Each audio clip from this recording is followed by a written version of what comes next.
Umakyat ang kamay ni Lucian. Marahang hinilang laylayan ng duster. Dumampi ang halik sa makinis na hita ni Anastel. Napaungol siya at napakapit. Hanggang sa tuluyang sumabog ang init ng gabi.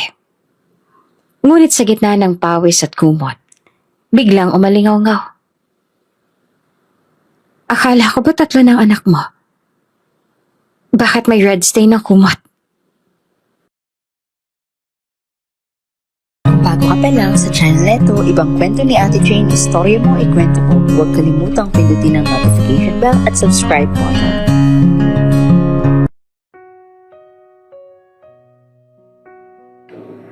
Punong-puno ng ilaw at musika ang malaking bulwagan.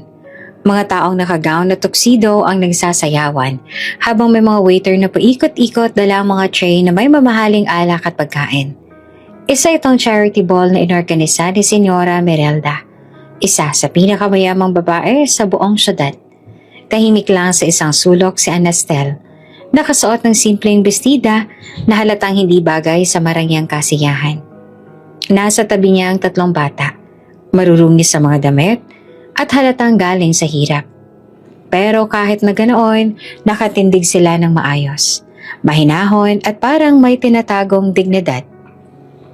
Biglang, crack! Umalingaw-ngaw ang tunog ng kalawangin na bakal mula sa kisame.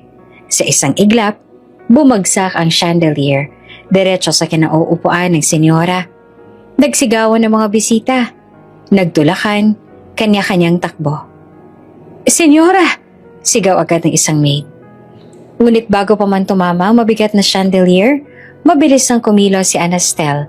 Hinilan niya ang isang upuan, itinukod sa gitna, at buong lakas na sinalag ang chandelier.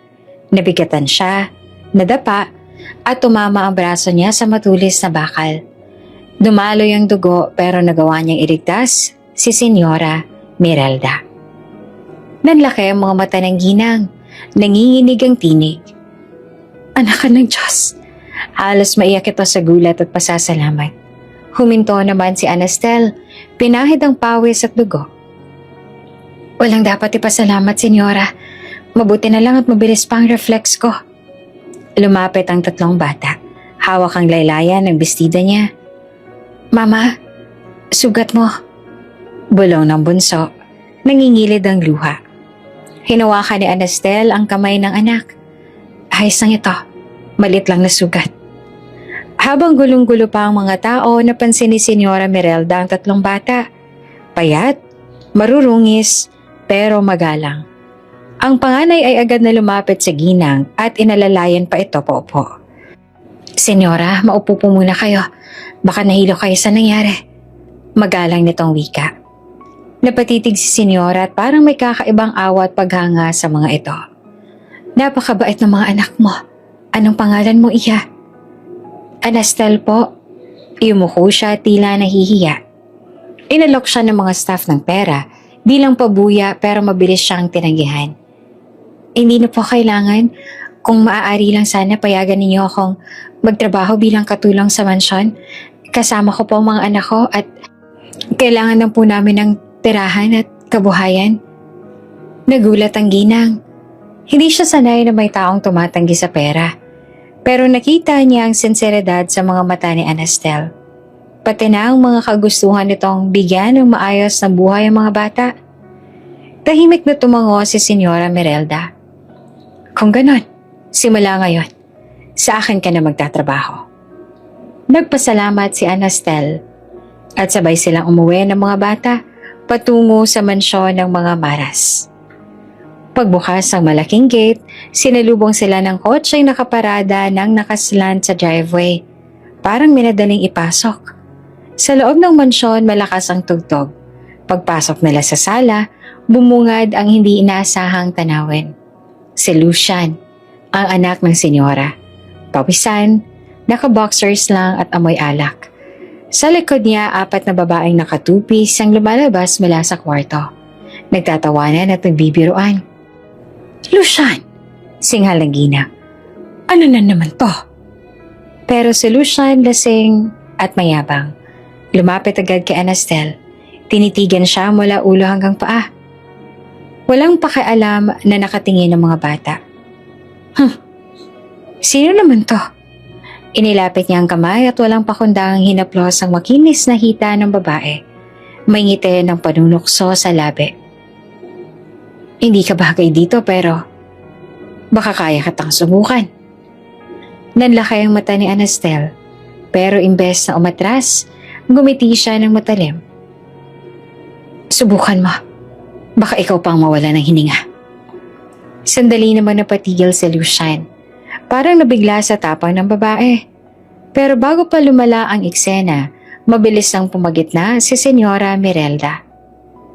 Lucian, singal niya. Hindi ito bar. At may mga bata dito, magpakatino ka naman kahit minsan. Napakamot si Lucian sa batok. Pero ngumisi pa rin bago tuluyang umalis kasama ang mga babae. Naiwan ng mabigat na katahimikan. Lumapit ang 3 bata sa ina. Mama, ayos ka lang ba? Bulong ng panganay. Ngumiti naman si Anastel. Pinisil ang kamay ng anak. Ayos na, maging magalang tayo. Hindi tayo nandito para makipag-away. Pinapasok sila sa guest room ng mansyon. Maluwang at maayos. Habang abala ang mga bata sa pag-aayos ng mga gamit nilang halos wala, kinuha ni Anastel ang cellphone mula sa bulsa ng duster. Mabilis siyang nag-type ng mensahe. Executing second part of the plan. Pinindot niya ang send, tsaka ngumiti ng mapanganib. Sa labas ng bintana, tanaw niya ang malawak na hardin at ang siluwetang naglalakad si Lucian.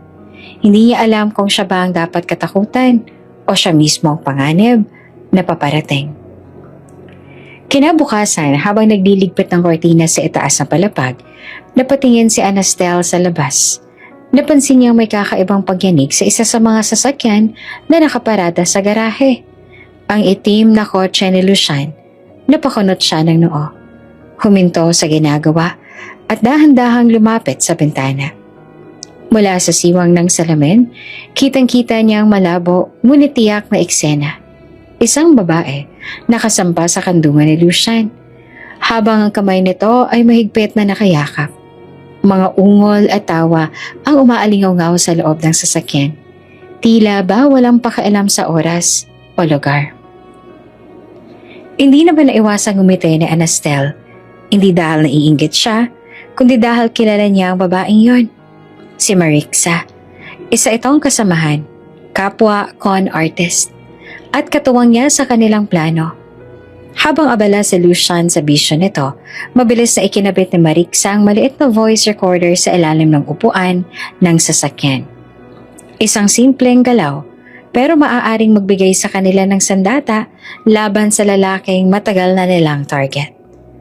Eksaktong ayon sa plano, naisip ni Anastel habang pinagmamasdan ng tagpo. Hindi siya nadadala sa eksena. Bagkos ay mas tumitibay ang kumpiyansa niya na tama ang kanilang ginagawa. Maya-maya ay lumabas si Lucian mula sa kotse. Nakabukas pa ang 3 butones ng kanyang polo. Halatang hindi pa nag-aayos. Amoy alak at pabango ang kumapit sa hangin nang dumaan siya sa hallway papasok ng mansyon. Nandoon na si Anastel, tahimik at nag-aayos sa mga bulaklak sa florera. Saglit siyang nilapitan ni Lucian at sa halip na dumiretso, tumigil ito sa kanyang tabi. Yumuko at halos dumikit ang labi sa kanyang tenga. Kung gusto mong maranasan ang dilim ng labi ko, lumapit ka. Bulong nito na mabagal at puno ng panunukso. Hindi naman natinag si Anastel. Bagkos, ibinaba niya ang hawak na bulaklak at tumingin ng diretso sa mga mata ni Lucian. Hindi lahat ng bulong nakakatunaw. Matalim niyang sagot, sabay irap at lakad palayo na para bang walang kwentang sinabi ng binata. Bahagya namang natawa si Lucian, ngunit bakas ang ines sa kanyang mukha. Sanay siyang habulin at sambahin ng mga babae. Pero ang babaeng ito, ibang klase. Darating din ang araw. Luluhod ka sa harap ko. Bulong ng kanyang isip. Kahit ayaw niyang aminin na siya mismo ang unti-unting naaakit. Bandang hapon, biglang naging abala ang buong mansyon. Dumating kasi ang isang espesyal na bisita. Mula sa tarangkahan ang isang mahabang limousine. Mabilis na nagtipon ng mga kasambahay. Sabik na makita kung sino ang paparating. Bumaba mula sa sasakyan ang isang lalaking nakasuot ng simpleng jacket at cap. Pero hindi iyon nakatago ang kanyang presensya. Siya, si Cassiel, isang sikat na international pop star at bunsong kapatid ni Lucian. Cassiel! Sigaw ng ilang staff sabay palakpakan. Kahit ang mga anak ni Anastel mabilis na tumakbo palapit. Tuwang-tuwa na makita ang isang celebrity ng malapitan. Gusto niyo bang marinig akong kumanta? Tanong ni Cassiel. Bitbit ang maliit na gitara, agad na umupo sa damuhan ng mga bata. Parang mga sisiw na sabik makinig. Kahit si Anastel na kanina pa nagtatangkang manatiling composed, hindi napigilan ang pagkislap ng mga mata habang nakikinig sa bawat himig ng kanyang idolo. Parang huminto naman ang oras habang kumakanta si Cassiel. Ang tinig niya, malambing at puno ng damdamin. Tila yumayakap sa lahat ng nakikinig. Si Senyora Merelda naman ay nakatingin ng may pagmamalaki, habang ang mga bata ay tila na hipnotismo ng kanyang talento. Si Anastel naman ay hindi makapaniwala na narito sa mismong harapan niya ang taong matagal niya nang iniidolo. Nakalimutan niya sandali ang mga plano, ang mga kasinungalingan at ang bigat ng misyon. Sa unang pagkakataon mula nang pumasok sa mansyon, nakaramdam siya ng tunay na saya. Ngunit hindi lahat ay natuwa. Sa terasa ng mansyon, tahimik na nakamasid si Lucian. Ang malamig niyang mga mata ay nakatutok kay Anastel. Napansin din niya kung paanong kumislap ang mga mata nito tuwing tititig kay Cassiel. Napansin din niya kung paano ang mga bata ay mas malapit ang loob sa kanyang kapatid kesa sa kanya.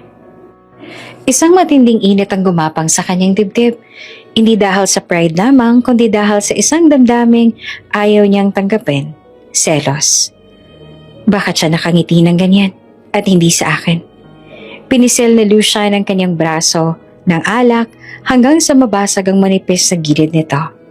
Ang mga peraso ay tumulo sa sahig, kasabay ng pagtulo ng kanyang dugo. Ngunit hindi man lang niya ito ay nalintana. Ang tanging nakikita niya ay si Anastel. Ang ngiti nitong para lamang kay Cassiel. Maagang hapon, abala si Anastel sa kusina. Nakasalampak siya sa harap ng lababo. Naghuhugas ng pinggan habang ang mga bata ay nasa maid's quarter. Nanonood ng cartoons. Tahimik ang buong mansyon. Masyadong tahimik para sa lugar na sanay sa ingay ng mga bisita at halakhak ng mga babaeng palaging kasama ni Lucian. Habang inaabot ang isang baso, bigla niyang naramdaman ang mainit na hininga sa batok. Napasinghap siya. At bago pa siya makalingon, idinikit na ni Lucian ang kanyang labi sa leeg niya. Banayad ang halik. Pagkatapos ay marahang dumampi ang dila nito, na tila sinusundan ang linya ng kanyang balat. Sir Lucian, mariing bulong ni Anastel, pero hindi agad siya lumayo. Ginapang naman ni Anastel ang mga kamay nito sa hita ng lalaki. Marahang umaakyat. Tila sinusubo kung hanggang saan ang tapang nito. Ramdam na Lucian ang kakaibang kuryente sa bawat dampi ng daliri niya. Hindi siya sanay na siya ang sinusubok. Ngunit, bago pa tuluyang lumunin ng init ang sitwasyon, tinulak na Anastel ang dibdib ni Lucian. Napaatras ito ng kaunti. Gulat at bitin. Nakangiti si Anastel. Malamig ngunit mapanukso ang mga mata. Hindi lahat ng bagay na gusto mo, makukuha mo. Mahinahong sabi niya sabay talikod at pagpunas ng kamay sa apron. Iniwan niya sa Lucian na nakatayo. Mahigpit ang kamao at halatang nanginginig sa pagnanasa. Anong meron sa babaeng to? Tanong ng isip ni Lucian. Sanay siya na ang mga babae ay bumibigay agad. Ngunit si Anastel, parang laro sa kanyang pag-init ng dugo ni Lucian. At mas lalo lang siyang naiintriga. Kinahapunan, dumating ang tawag mula sa paaralan. Isa sa 3 bata, si Fish, ang middle daughter, napaaway raw. Nakatanggap ng pasa sa pisngi at muntik pang maparusahan. Agad na kinabahan ng bata. Halos maiyak habang nakaupo sa harap ng mesa. Ayoko na malaman ng mama. Garalgal ang boses ni Fish. Nanginginig habang hawak ang kamay ng kanyang ate. Ayoko siyang madismaya. Sir Lucian, pwede bang ikaw na lang ang magpanggap na papa ko? Natigilan si Lucian. Hindi siya sanay marinig ang ganitong pakiusap. Lalo na't mula sa batang halos ilang linggo pa lang niyang nakakasama. Naramdaman niyang bumigat ang dibdib niya. Nakatingin si Fish sa kanya. May halong takot at pag-asa. Saglit namang natahimik ang paligid. Pagkatapos, bahagyang umite si Lucian. Sige, mahinahon niyang sagot. Akong pupunta. Sa unang pagkakataon, pumayag siyang gumanap bilang ama, kahit peke. Sa paaralan, nakaupo si Lucian sa harap ng guro. Suot ang simpleng polo na nakakunot ang noo. Seryoso ang tindig. Ang guro naman ay nagkwento kung papaanong napaaway si Fish dahil ipinagtanggol daw nito ang isang kaklase na inaapi. Habang nakikinig, lihim na napangiti si Lucian. Matapang siya. Sabi niya sabay tingin kay Fish na nakatungo lamang. Pero susubukan naming ituro na may ibang paraan bukod sa suntok. Nagulat ang guro. Hindi inaasahan ang mahinahong sagot mula sa lalaking kilala ng marami bilang basagolero at babaero. Pagkatapos ng meeting, napayakap si Fish kay Lucian. Mahigpit na parang ayaw nang bumitaw. Salamat, bulong ng bata. May kung anong sumiklab sa puso ni Lucian. Parang may parte sa kanya na matagal nang nakakulob sa dilim. Ngayon ay bahagyang nagising. Simula noon nagbago na ang ilang gawin ni Lucian. Hindi na siya basta-basta nagpapapasok ng kung sino-sinong babae sa mansyon. Naging mas maaga na siyang umuwi.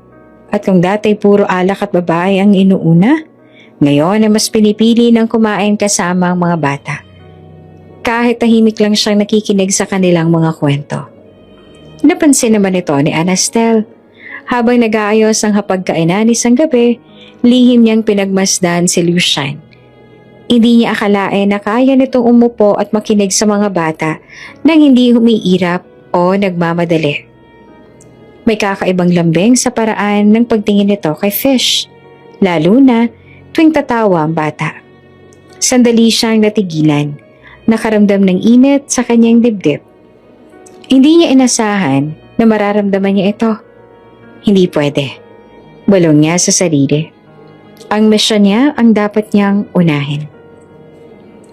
Ngunit habang pinagmamasan si Lucian sa seryosong nakikipag-usap sa mga bata, hindi niya maitago ang kakaibang paghanga.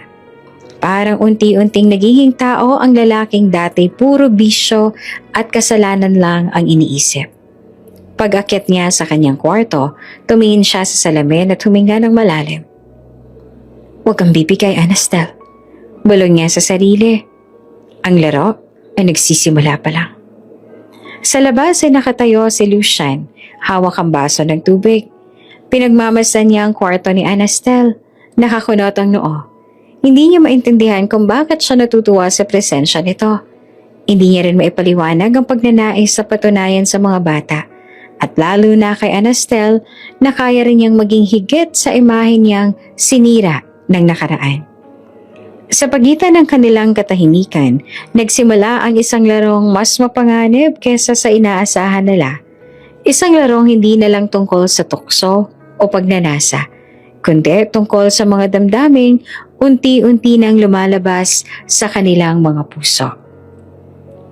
Isang marangyang gabi sa mansyon, nagpakalat si Senyora Mirelda ng mga paanyaya para sa isang espesyal na pagtitipon. Mga politiko, negosyante at kilalang personalidad ang dumating. Lahat nakasuot ng mamahalin at eleganteng kasuotan. Punong-puno ng ingay ang mga baso at halakhakan ng malaking bulwagan. Habang abala sa pag-aasikaso ng mga bisita, biglang bumukas ang malalaking pinto. Isang lalaking may mabigat na presensyang pumasok. Suot ang mamahaling suit at may kasamang mga bodyguard. Ang lahat ay biglang natahimik. Don Severus Maras. Mahina ngunit nanginginig ang bulong ng ilan. Siya ang ama ni Lucian at isang makapangyarihang senador. Pagkakita pa lang kay Severus, kumulo na ang dugo ni Anastel. Ramdam niya ang galit na matagal niya nang kinikimkim. Ito ang halimaw na pumatay sa ama ng mga batang ito. At taong ginamit ang kapangyarihan para takpan ang lahat ng kaniyang kasalanan. Mula sa gilid ng silid, napansin niya ang mukha ni Senyora Merelda, nanlalamig, nanginginig at halos hindi makatingin sa sariling asawa. Si Lucian naman, napakagat ng labi, halatang pinipigilan ng galit at takot. Kahit gaano pa siyang kagaspang, kahit gaano pa siyang pagtatapang-tapangan, alam ni Anastel ang ama niyang ito ang tanging tao na kayang magpabagsak sa kanyang buong katauhan. Matapos ang seremonya, nagpalit si Anastel ng damit. Hindi na siya naka-uniform ng kasambahay. Sa halip, lumabas siya ng silid suot ang isang maluwag na crop top na halos lantad ang kanyang puso at tiyan. Bagay na bagay sa kanyang simpleng fitted jeans na mas lalo pang nagpakita ng kanyang korba. Pagdaan niya sa hallway, napatigil si Lucian. Ang mga mata nito ay agad na bumaba sa kanyang katawan. Hindi niya na maitago ang paghanga at pagnanasa. Dahan-dahan lumapit siya sa babae. Walang sinabi, inilapat niya ang palad sa makinis na tiyan ni Anastel. Ang daliri niya ay marahang gumuhit sa paligid ng kanyang pusod. Halos pinapaikot iyon na parang sinusubok kung hanggang saan siya papayag. Naniga si Anastel, napasinghap, ngunit hindi siya tumutol. Sa halip na ngumiti siya ng malamig at matamis, tila isang panalo iyon sa kanya. Ito na, ang simula ng bitag. Mula noon nagbago na ang kilos ni Anastel. Tuwing gabi sinasadya niya maglakad sa pasilyo ng mansyon na nakasuot ng maikling damit. Manipis ang tela at halos laging may naaaninag. Minsan ay nakaduster na maluwag na biglang tataas sa bawat hakbang. Minsan naman isang simpleng sando na halos hindi kayang itago ang kanyang katawan. Isang gabi, abala si Lucian sa panonood ng TV sa sala. Dumaan si Anastel, bitbit ang isang tray ng juice. Suot ang puting night dress na sobrang ikli. Hanggang hita lamang. Walang pakialamang babae. Kunwari, natural lang. Pero alam niya ang epekto nito. Sir Lucian, gusto mo ba? Tanong ni Anastel. Iniabot ang baso. Kinuha naman ni Lucian pero imbes na tingnan ng inumin, nakatitig siya sa mga hita ng babae. Tumikim siya, pilit nag-aayos ang sarili. Ngumiti lamang si Anastel at saka dahan-dahang tumalikod. Habang papalayo, sinadya niyang haplosin ang kanyang buhok. Nag-iwan ng amoy na dumampi sa ilong ng lalaki. Hindi nagtagal, lalo pang naging matindi ang bitag. Minsan, kapag lumalapit si Lucian, bigla siyang hahaplosin ni Anastel sa braso o balikat. Pagkatapos ay agad nahihiwalay na parang walang nangyari. Isang segundo lang, pero sapat para mag-apoy ang dugo ni Lucian. Isang gabi hindi na nakatiis si Lucian. Hinila niya si Anastel papalapit sa kanya, halos idikit na sa pader. Anastel. Mababa at paos ang boses niya, puno ng pagnanasa. Balang araw, maaangkin din kita. Hindi umiwas ang tingin si Anastel. Sa halip ay gumiti siya, malambing pero may halong hamon. Tingnan natin kung kaya mo. Para siyang apoy na pinaglalaroan ng hangin.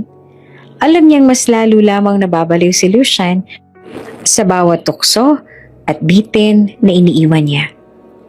Habang papasok si Lucian sa kanyang silid, hawak ang sariling ulo, naririnig pa niya ang sariling bulong. Hindi ka makakatakas sa akin, Anastel. Sa huli, akin ka rin. Ngunit sa kabilang kwarto ay nakaupo si Anastel sa kama. Hawak ang kanyang cellphone at may ngiti sa labi. Ipinadala niya ang mensahe kay Marixa.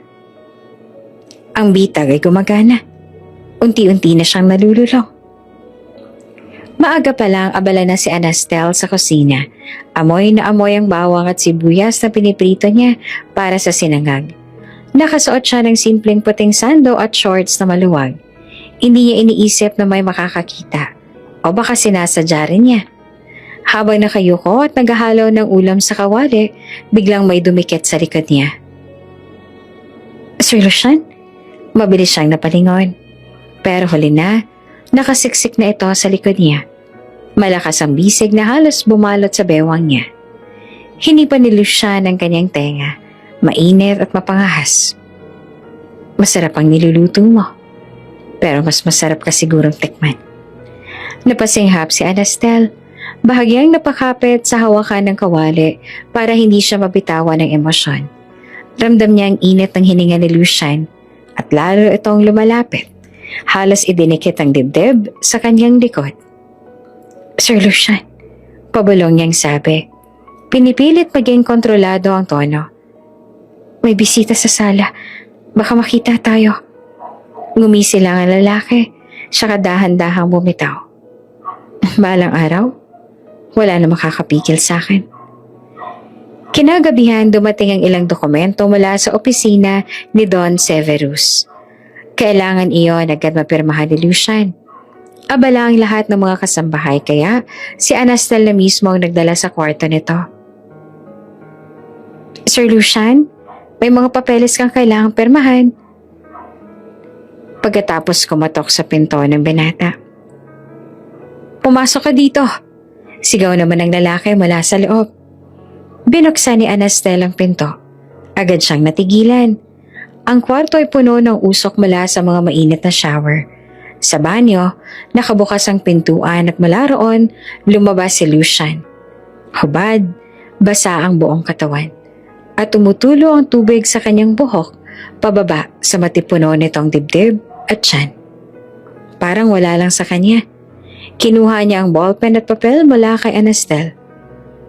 Dito, hawakan mo. Utos niya habang iniaabot ang folder. Kumakabog ang dibdib ni Anastel. Hindi dahil sa pagkahumaling, kundi dahil sa tensyon.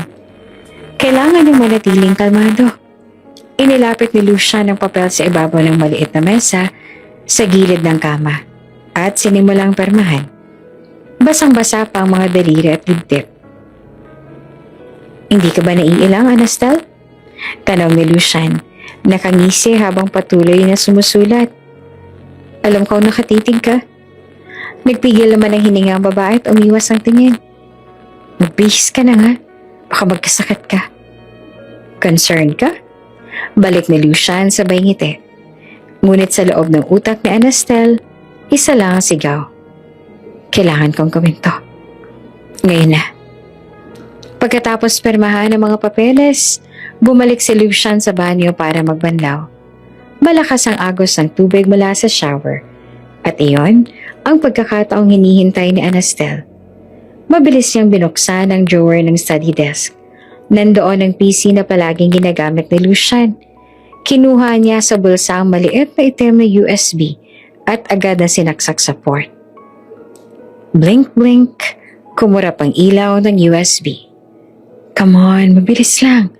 Mahina siyang bulong. Kinagat ang labi habang pinagmamasa ng progress bar na lumilitaw sa screen.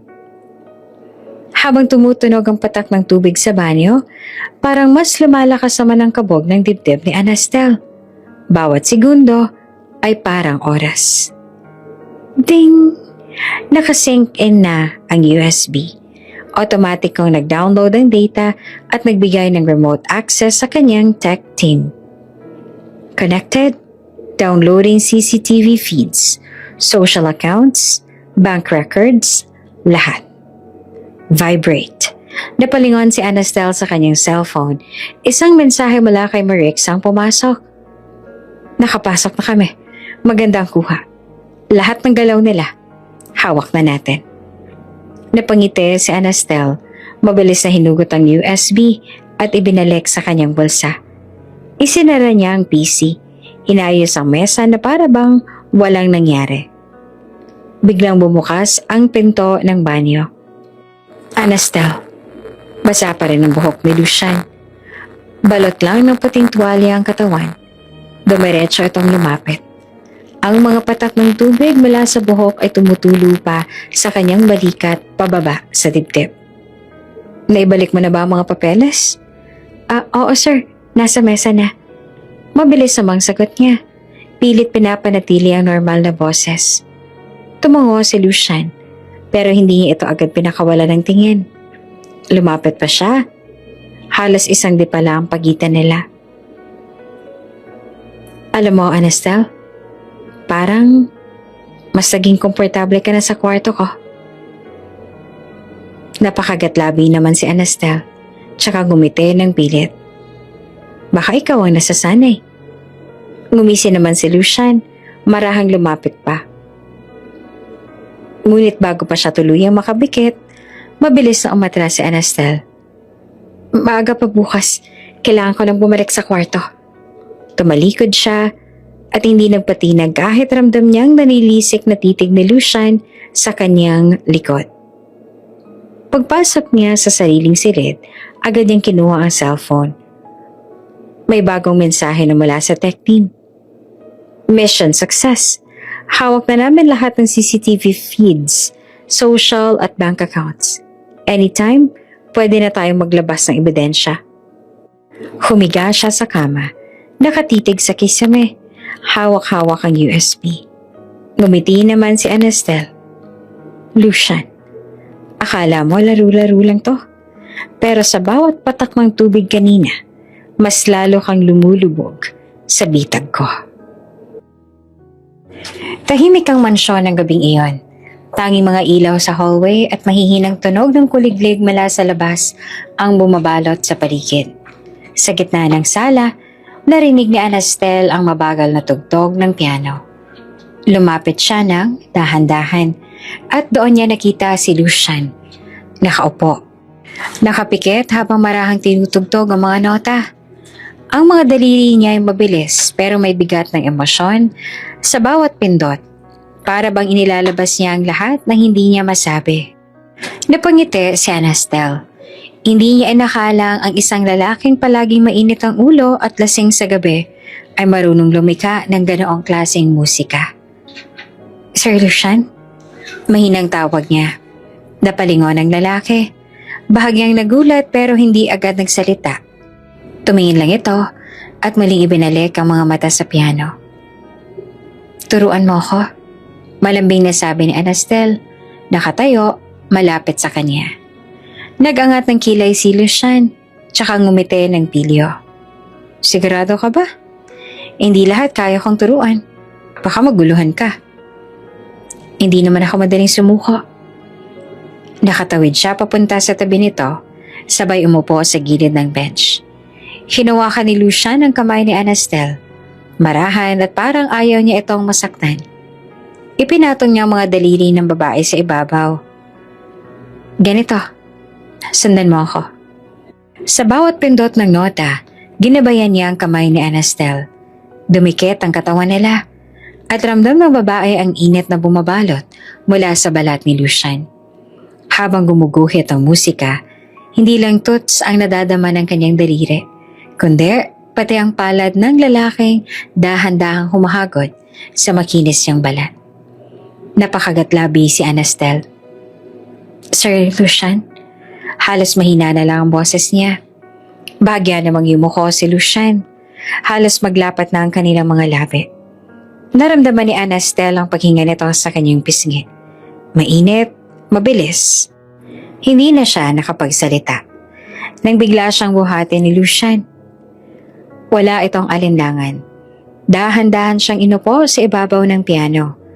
Marahang binuka ang kanyang mga hita at tumingin diretso sa kanyang mga mata. Hindi mo talaga kayang itanggi na gusto mo rin ako. Bulong niya ng mababa at puno ng pananabik. Hindi na nakasagot si Anastel. Naghintay lang siya. At sa sumunod na segundo, nagtagpo ang kanilang mga labi. Mainit, agresibo, pero sabay ding puno ng pagnanais na hindi maipaliwanag. Napahawak si Anastel sa batok ni Lucian, habang ang lalaki naman ay mahigpit na humahawak sa kanyang bewang. Hinahapit siya, palapit. Isang ungol ang pinakawala ni Anastel. Hindi niya napigilan ngunit bago pa lumalim ang halik, isang mahinang iyak ang pumunit sa katahimikan. Mama? Boses iyon ng buso. Pareho silang natigilan. Mabilis na bumaba si Anastel mula sa piano. Inayos ang buhok at damit. Habang si Lucian naman ay napaigtad. Agad na nilingon ang pasilyo. Nakatayo doon ang bata. Hawak ang maliit na kumot at umiiyak. Natatakot ako. Pwede bang tabi tayo matulog, Mama? Napahinga ng malalim si Anastel at agad na lumapit. Shh! Halika dito, baby. Huwag ka nang umiyak. Lumapit din si Lucian at sa hindi niya inaasahan, sabay silang umupo sa gilid ng kama ng bata. Habang nakahiga ito, magkasabay nilang inawitan ng mahinang lullaby. Unti-unting tumigil sa pag-iyak ang bata.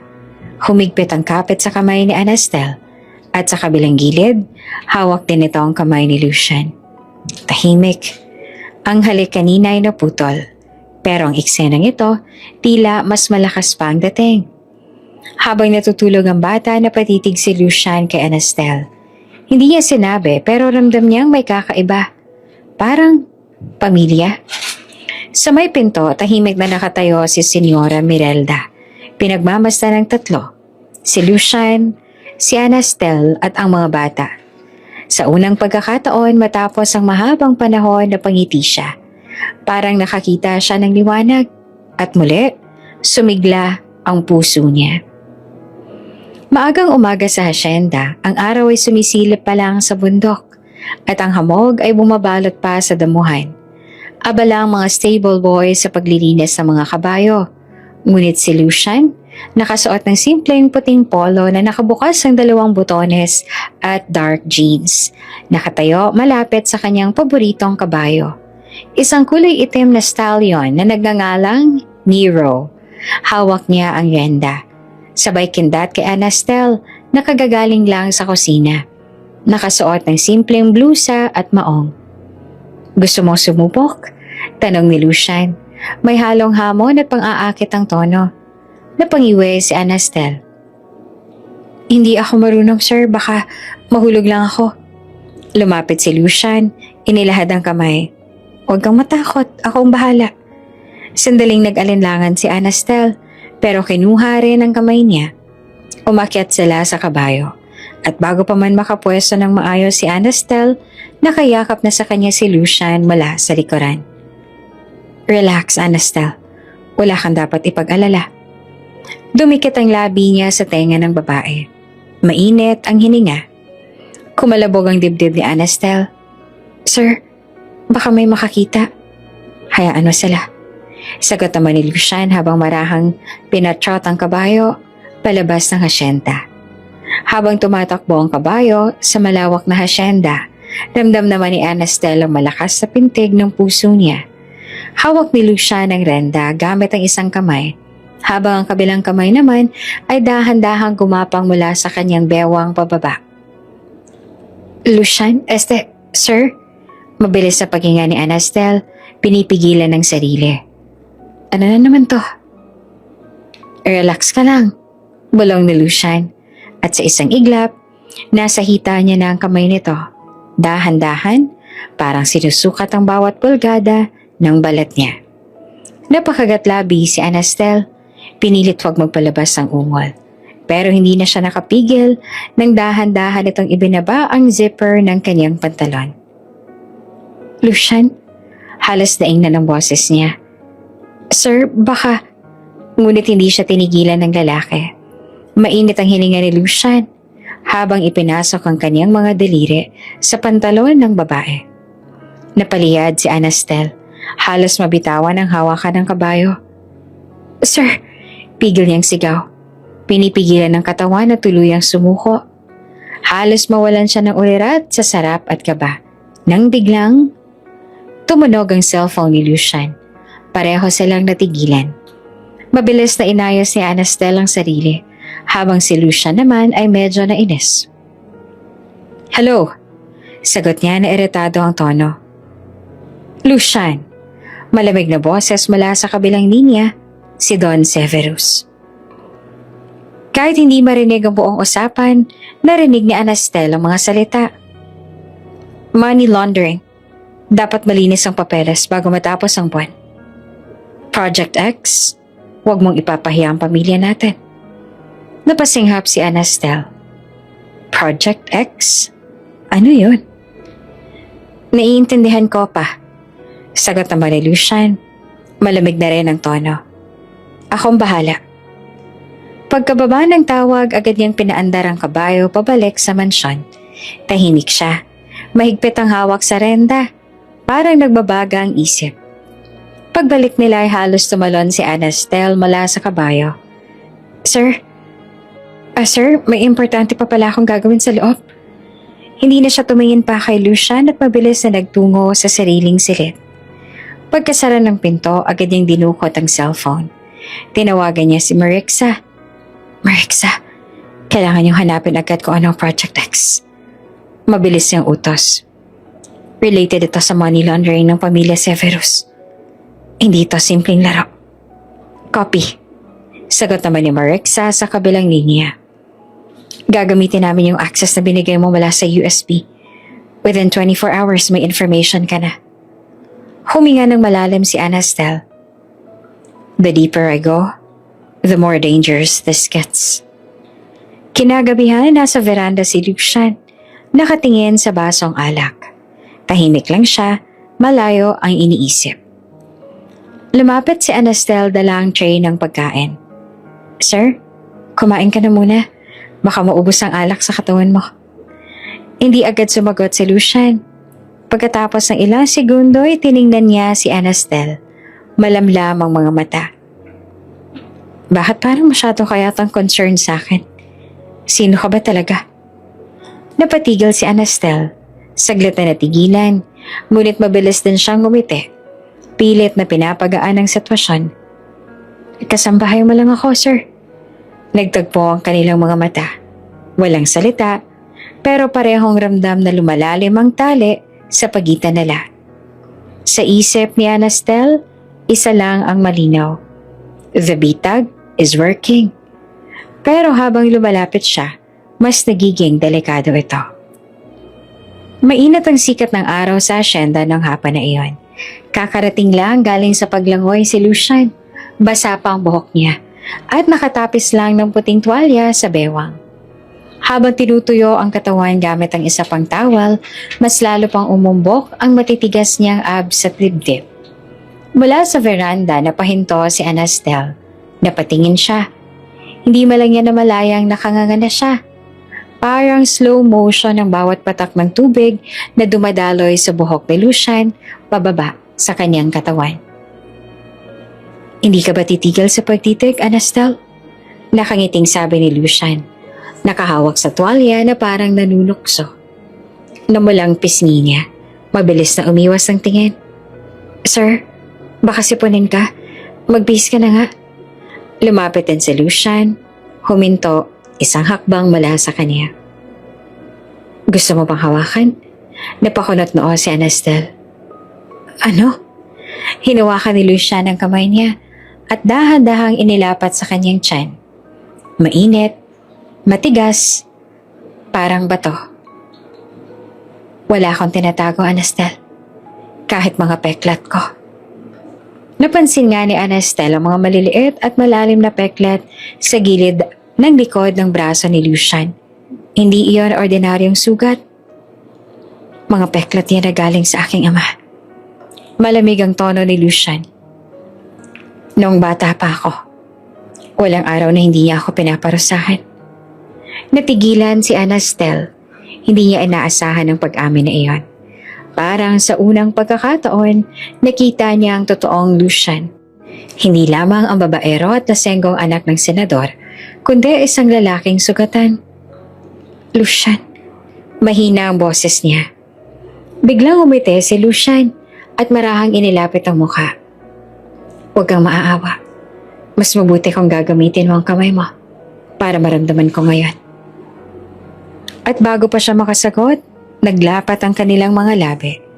Mainit, matindi, parang matagal nang pinipigilan. Napahawak si Anastel sa batok niya, sabay napakagat labi nang dumiin ang halik. Unti-unting bumaba ang tuwalya ni Lucian hanggang sa tuluyan na itong nahulog sa sahig. Napatitig si Anastel.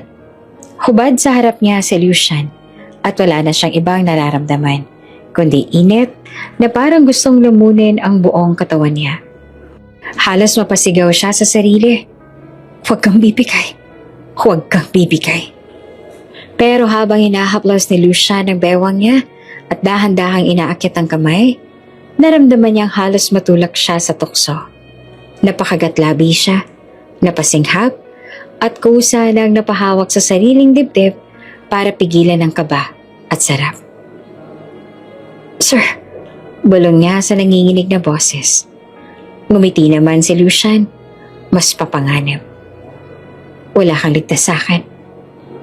Biglang, psst, sumabog ang ilaw sa hallway. Nag-flicker ang buong mansyon. Tapos, tuluyang nag-brown out. Damn it! Mura ni Lucian. Agad siyang kumilos. Kinuha ang kanyang towel at binalik sa baywang at mabilis na nagbihis. Naiwan naman si Anastel na nakatulala pa. Sinusubuhang kalmahin ang sarili. Diyan ka lang, Anastel. Baka may sumabog na linya. Sa labas ng gate doon nadatnan niya ang tatlong lalaki na naka-uniforme ng Meralco. May hawak silang toolbox. Kunwari nag-aayos ng kable sa may circuit box. Sir, bati ng isa. May nadetect kaming problema sa linya. Kailangan naming maglagay ng temporary fix para hindi na maulit. Napailing si Lucian. Medyo mainit pa rin ang ulo. Gawin niyo na. Gusto kong tapusin to agad. Nagmamadaling kumilos sa mga Meralco workers. Binubuksan ang mga panel. Nag-aayos ng mga wiring at naglalagay ng mga maliliit na device. Sa gilid naman nakatayo si Anastel. Pinagmamasdan sila. Sa loob-loob niya, napangiti siya. Good job, Marixa. Saktong timing.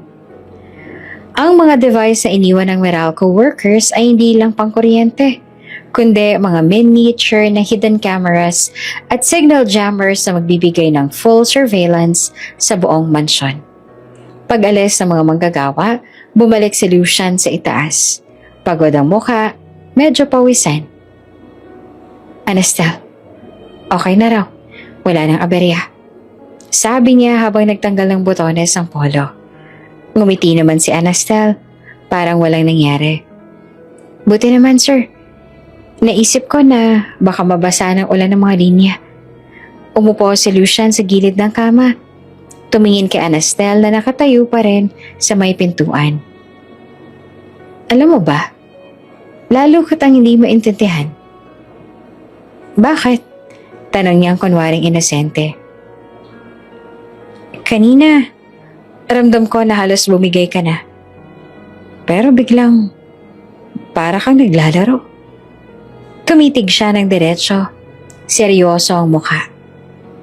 Saglit namang natigilan si Anastel, pero mabilis din siyang ngumiti. Siguro sir, ayoko lang maging madali. Tinitigan siya ni Lucian. Tapos, biglang natawa ng mahina.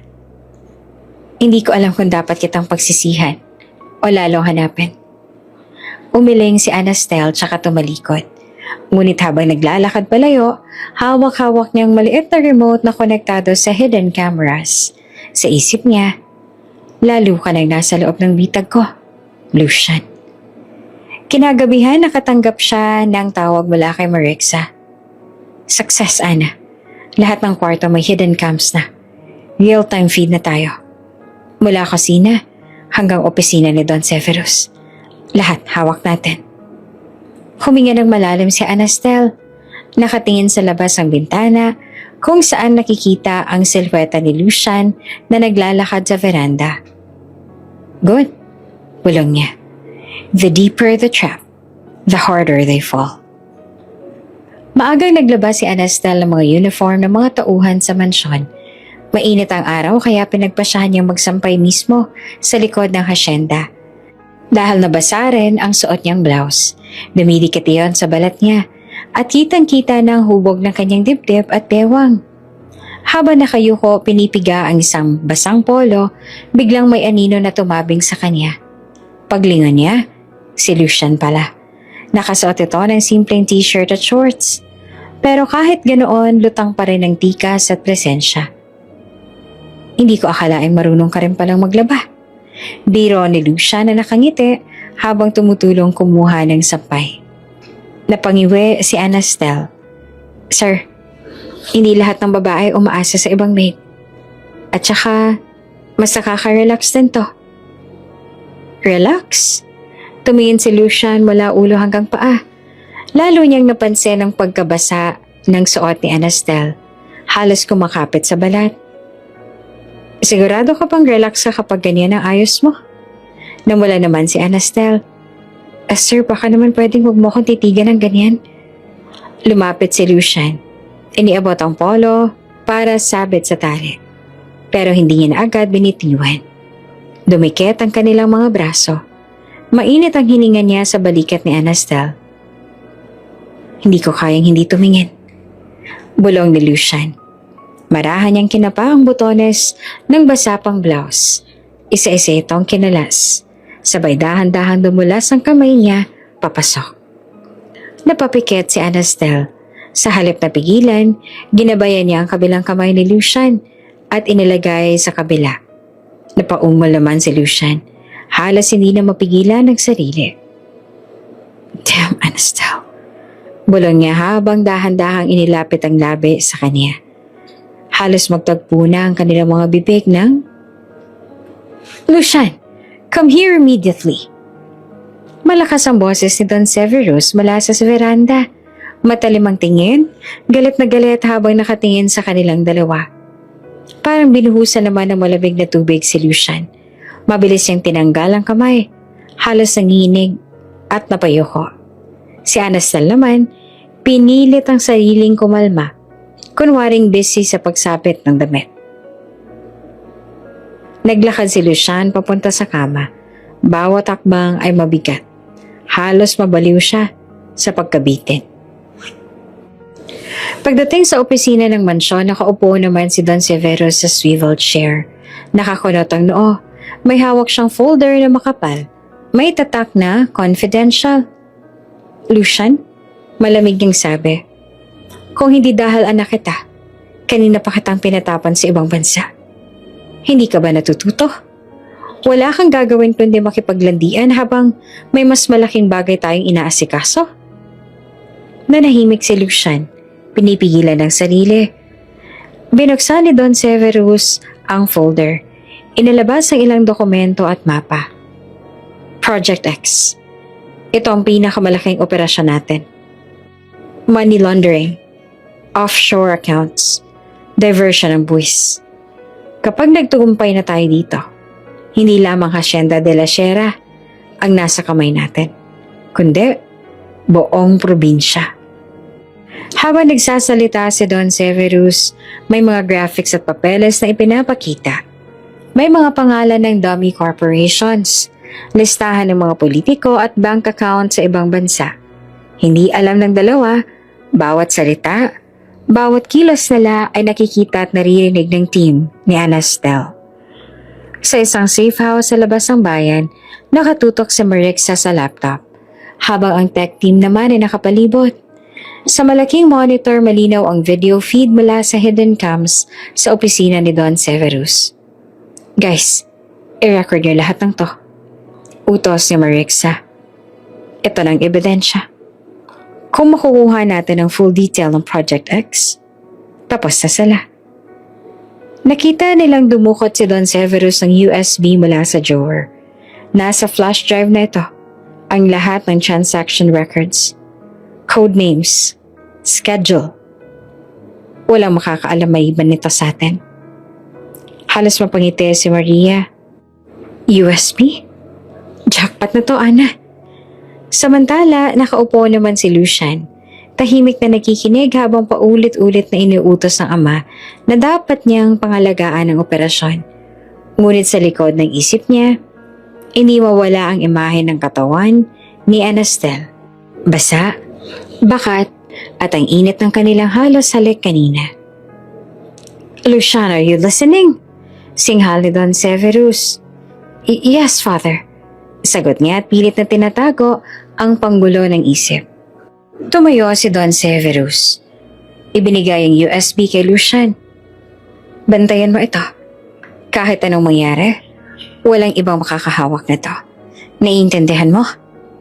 Kinuha ni Lucian ang USB. Nanginig ang kamay.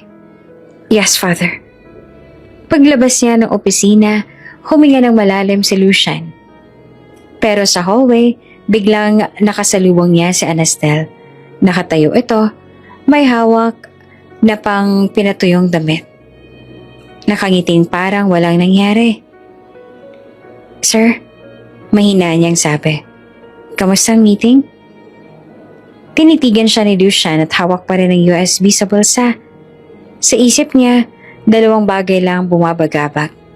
Ang bigat ng Project X at ang matinding tukso na unti-unting sinisira ang depensa niya, si Anastel. Samantala, sa kabilang linya ng telepono, tinatawagan ni Marixa si Anastel.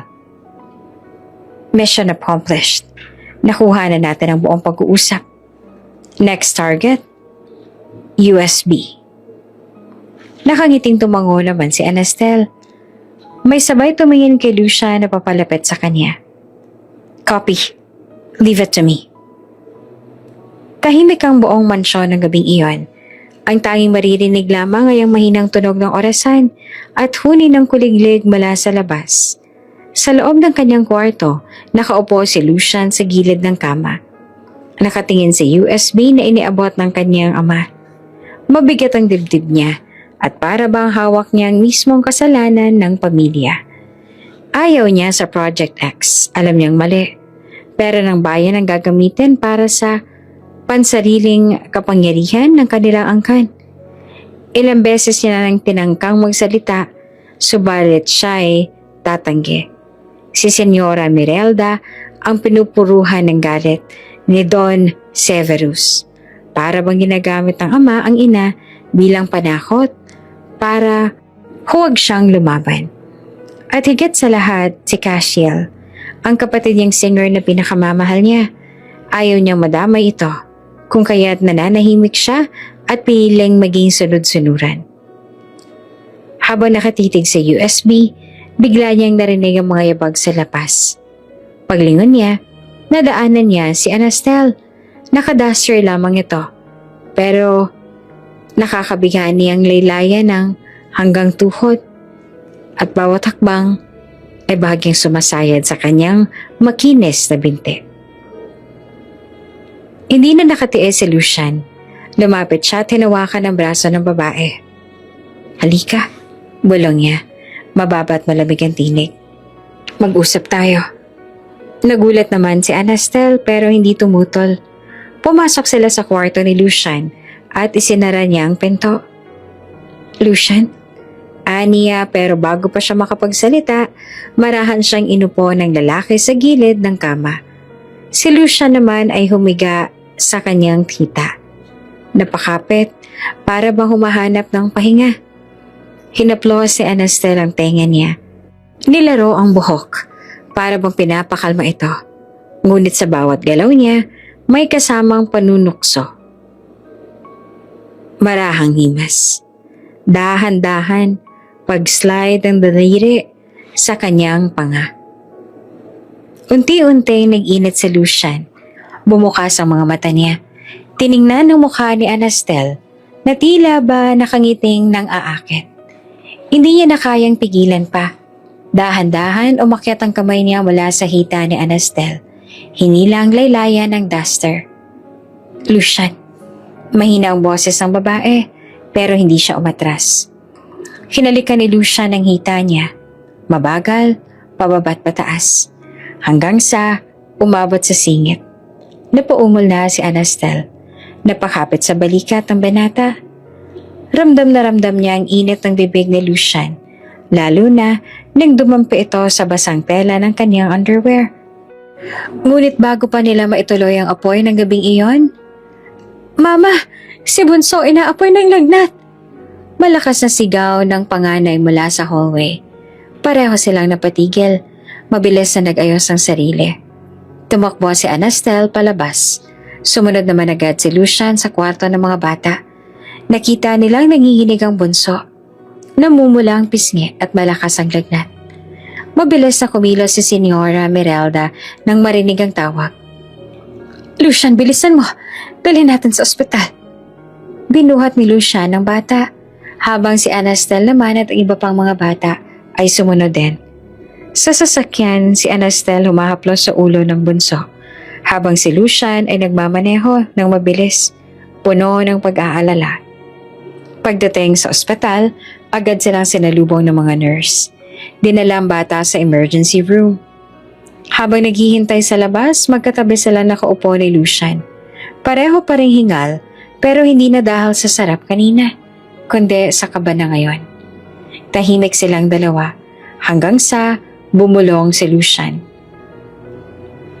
Alam mo, Anastel, minsan naisip ko, paano kung ganito na lang tayo?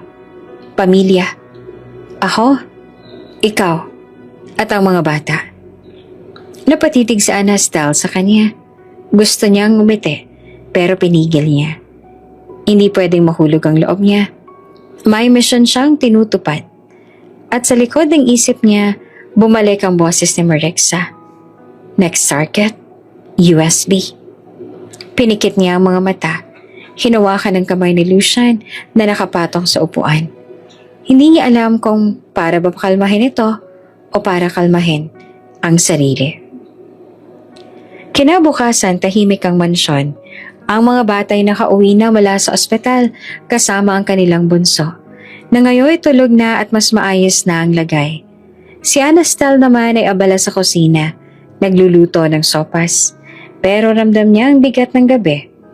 Ang alaala ng halik, ang init, at ang mga salitang binitawan ni Lucian kagabi. Biglang lumapit ang panganay, si Aya. Tahimik na nakatayo sa pinto. May hawak na maliit na laruan, pero seryoso ang mga mata. Mama, tawag niya.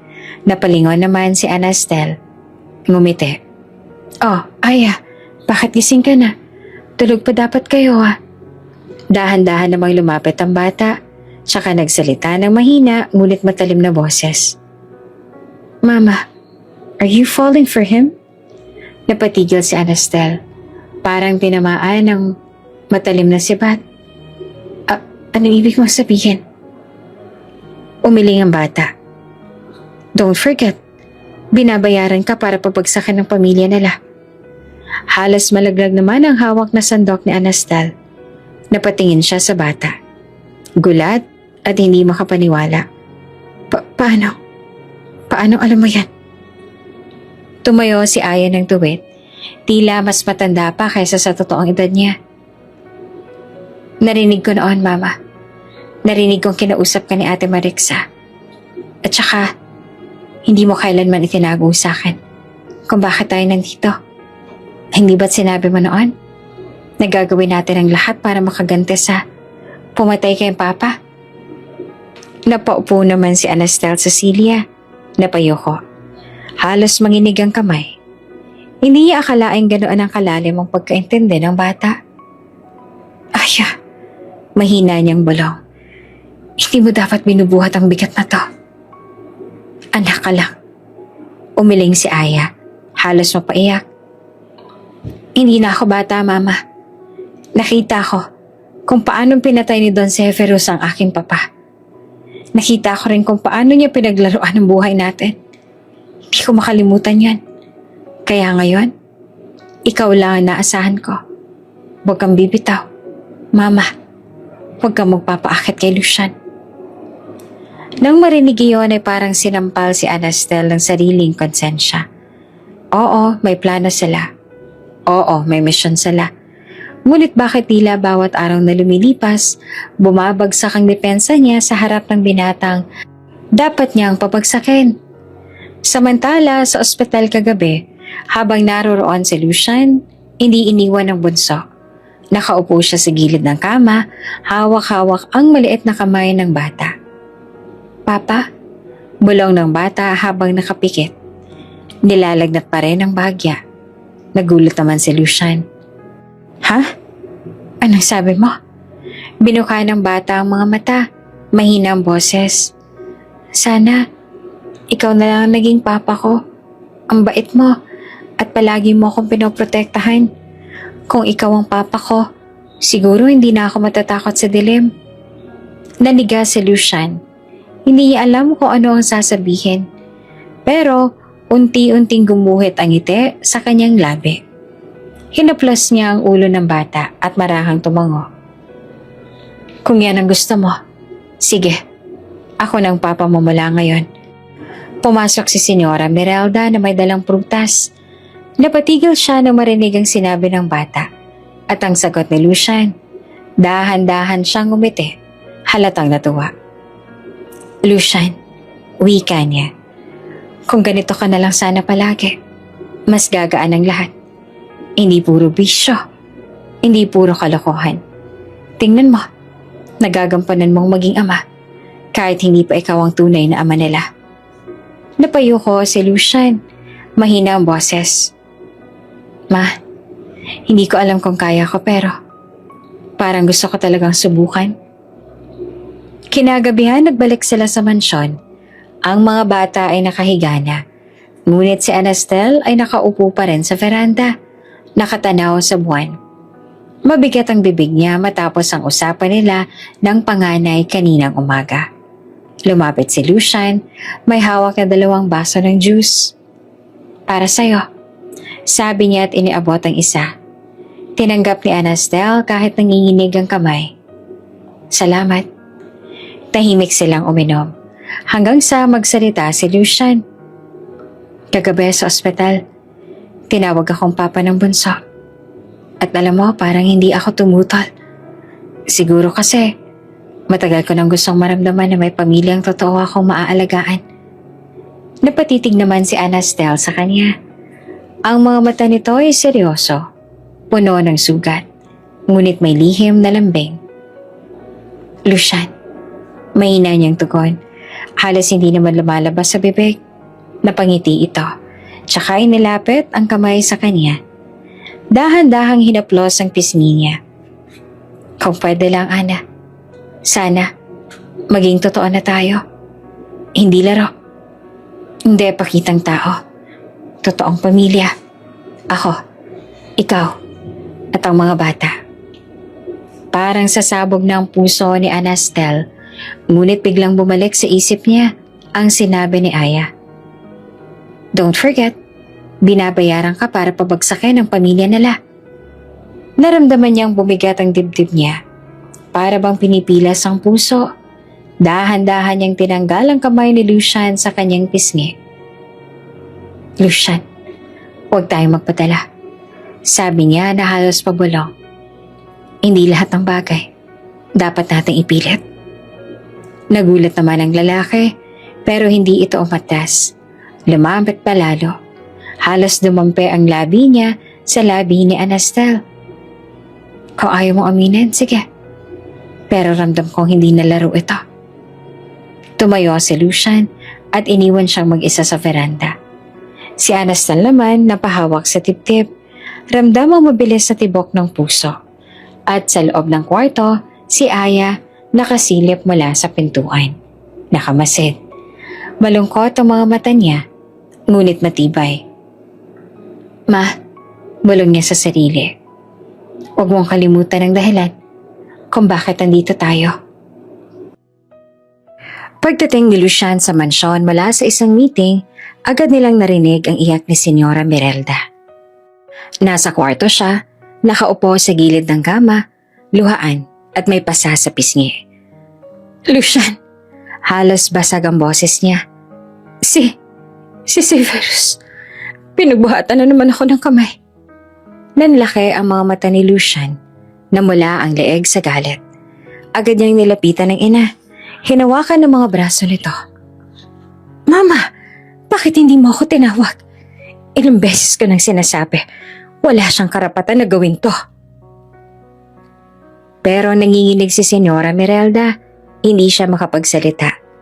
Hinaplos lang niya ang pisngi ng anak at umiwas ang tingin. Pagkatapos makita ang sugatan si Senyora Merelda, hindi na nakapagsalita si Lucian. Numumuo ang galit sa kanyang dibdib habang pinipigilan ng sariling huwag sumabog sa harap ng ina. Dahan-dahan niyang hinaplos ang kamay nito tsaka marahan tumayo. Mama, Pahinga ka na muna. Mahina niyang sabi. Pilit tinatago ang panginginig ng boses. Hindi ko hahayaang maulit ito. Tahimik siyang lumabas ang silid. Bitbit ang bigat na parang bato sa kanyang dibdib. Pagpasok niya sa sariling kwarto, ibinagsak niya ang katawan sa upuang nasa gilid. Mariing pinisil ang kamao. Doon siya nadatna ni Anastel. Nakasunod pala mula sa likod niya. Tahimik na nakamasid. Lucian, tawag niya na halos bulong lang. Nangingit-ngit si Lucian. Pumalo siya sa mesa. Halos mabasag ang kahoy. Nakakainis. Paulit-ulit na lang. Gusto ko na siyang saktan. Nakamasid si Anastel mula sa pinto. Nakita niya kung gaanong kabigat ang dinadala ng binata. Sa unang pagkakataon, hindi lang yabang at init ng katawan ang nakita niya kay Lucian, kundi sugat at galit na matagal nang kinikimkim. Lumapit siya, marahang hinawakan ng balikat ng binata. Lucian, mahina niyang sabi, hindi mo kailangang buhatin lahat ng bigat mo na mag-isa. Napalingon si Lucian sa kanya. Namumula pa rin ang mata, nanginginig ang panga. Ano pang magagawa ko, Ana? Wala akong laban sa kanya. Lahat hawak niya. Pera, tao, kapangyarihan. Kahit ako parang laruan lang niya. Wala nang sabay-sabay lumapit siya kay Anastel at niyakap. Mainit ang hininga niya sa dibdib ng binata. Kung wala kang makakapitan, ako na lang. Nagtagal ang katahimikan bago dahan-dahang lumuwag ang dibdib ni Lucian. Huminga siya ng malalim at imbes na tumulak palayo, pinisil niya ang bewang ni Anastel. Parang kusang gumalaw ang katawan nila. Inalalayan siya ni Lucian papasok sa sariling kwarto. Sa kanya marahang isinara ang pinto. Ang tanging ilaw ay ang lampara sa gilid ng kama. Nagbibigay ng dilaw at malambot na liwanag. Lucian, bulong ni Anastel habang hinahaplos ang dibdib ng binata. Pahinga ka muna. Hayaan mo ako mag-alis ng bigat na nararamdaman mo. Hindi na nakatiis si Lucian. Hinawakan niya ang batok ng babae. Mariing hinalikan ang labi. Agad namang gumante si Anastel. Mainit at mabagal sa simula. Pero naging marahas habang lumalalim. Hinila siya ni Lucian papalapit sa kama. Inihiga siya at ramdam ni Anastel ang bigat ng katawan ng binata at ang init na humahaplos sa kanyang balat. Naglakbay ang halik ni Lucian. Napakagatlabi si Anastel. Napasinghap nang dahan-dahang dumampi ang mga labi niya sa leeg. Lucian, mahina niyang ungol. Huminto si Lucian saglit at tumayong nakatitig kay Anastel na halos mabaliw na sa pagnanasa. Bakit mo ito ginagawa para sa akin? Mahina niyang tanong na nakapikit. Hinaplos ni Anastel ang buhok niya. Parang inaalo ang isang sugatang bata. Kasi, kahit gaano kang kagulo, may kabutihan pa rin sa'yo.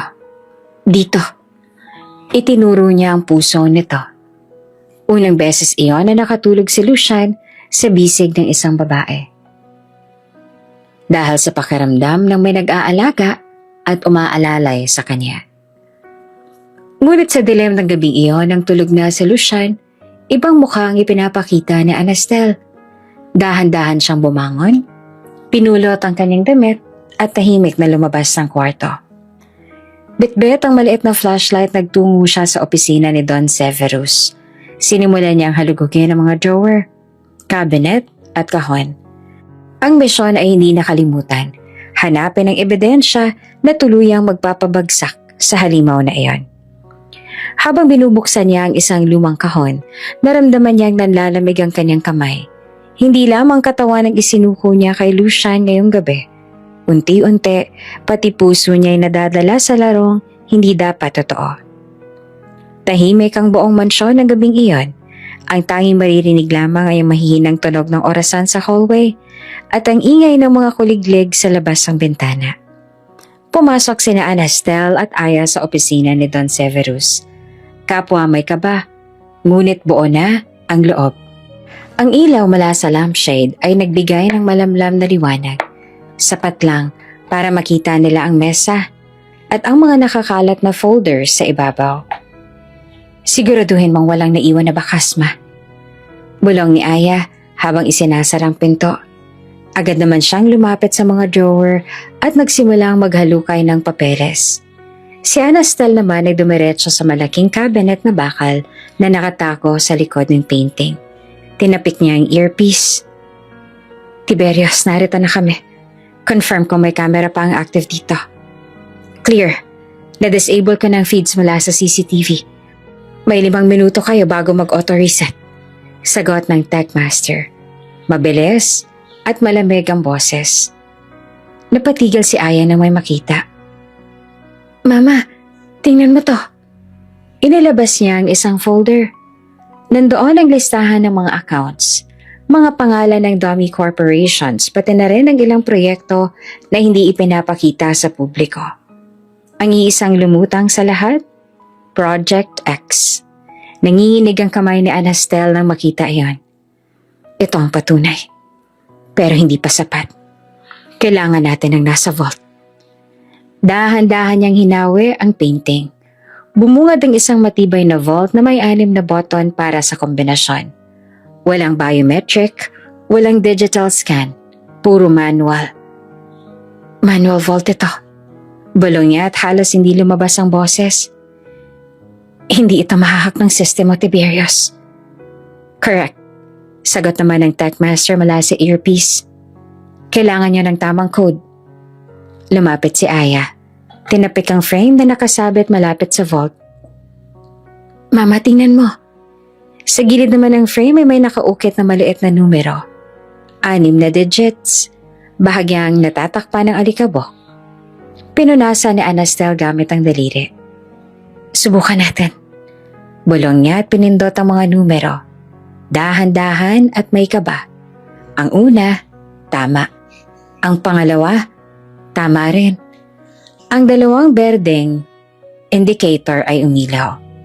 Napaigting ang tibok ng puso niya sa pangatlo at pang-4. Parehong tama. Ngunit, nang pindutin ang panlima, beep! Pula ang ilaw.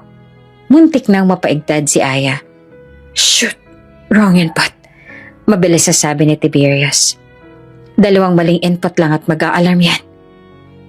Humigpit ang hawak ni Anastel sa keypad. Hindi pwedeng magkamali.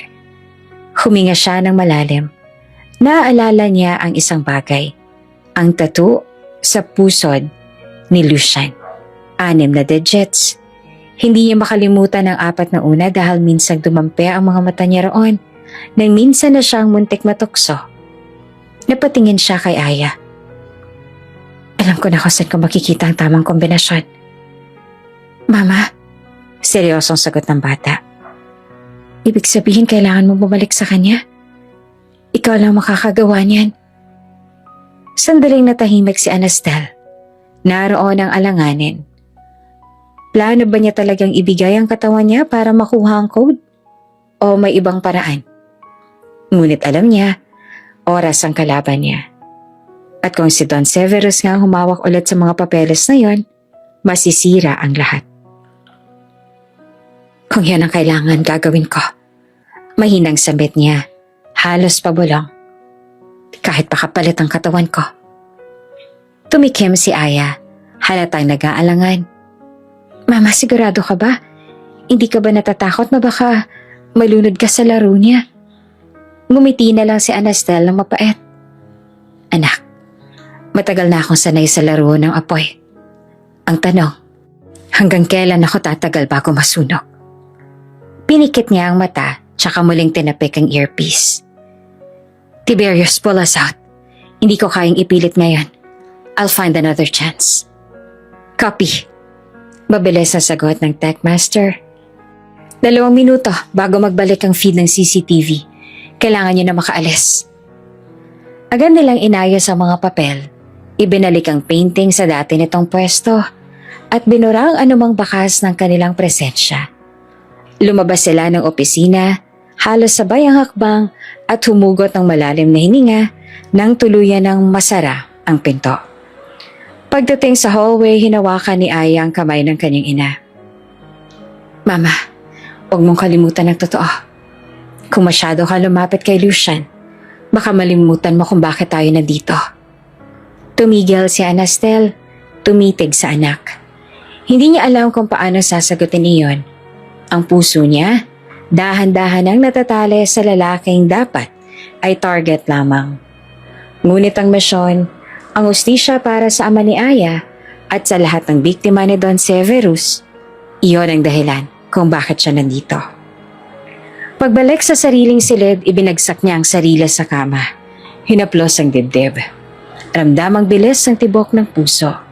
Sa isip niya, paulit-ulit na bumabalik ang imahe ng totoo sa puso ni Lucian. Ang 6 na numero, ang init ng kanyang balat. Ang amoy ng alak at pawis na minsan ay humalo sa kanyang memorya. Lucian, bulong niya sa sarili. Kung ikaw ang susi para buksan ang imperyo ng iyong ama, handa akong lumapit kahit lamunin pa ako ng apoy mo. Galit na galit si Don Severus ng araw na yon. Umalingaw-ngaw ang boses niya sa buong mansyon. Bawat mura at sigaw ay parang martilyong tumatama sa mga dingding. Hindi na mabilang ni Lucian kung ilang beses na siyang sinabihan ng walang kwenta, walang silbi at kahihiyan ng pamilya. At kagaya ng dati, wala siyang nagawa kundi ang pigilan ng sariling mga kamao. Hindi siya pwedeng lumaban ng direkta. Pero ngayong gabi, may naisip siyang mas malupit na paraan.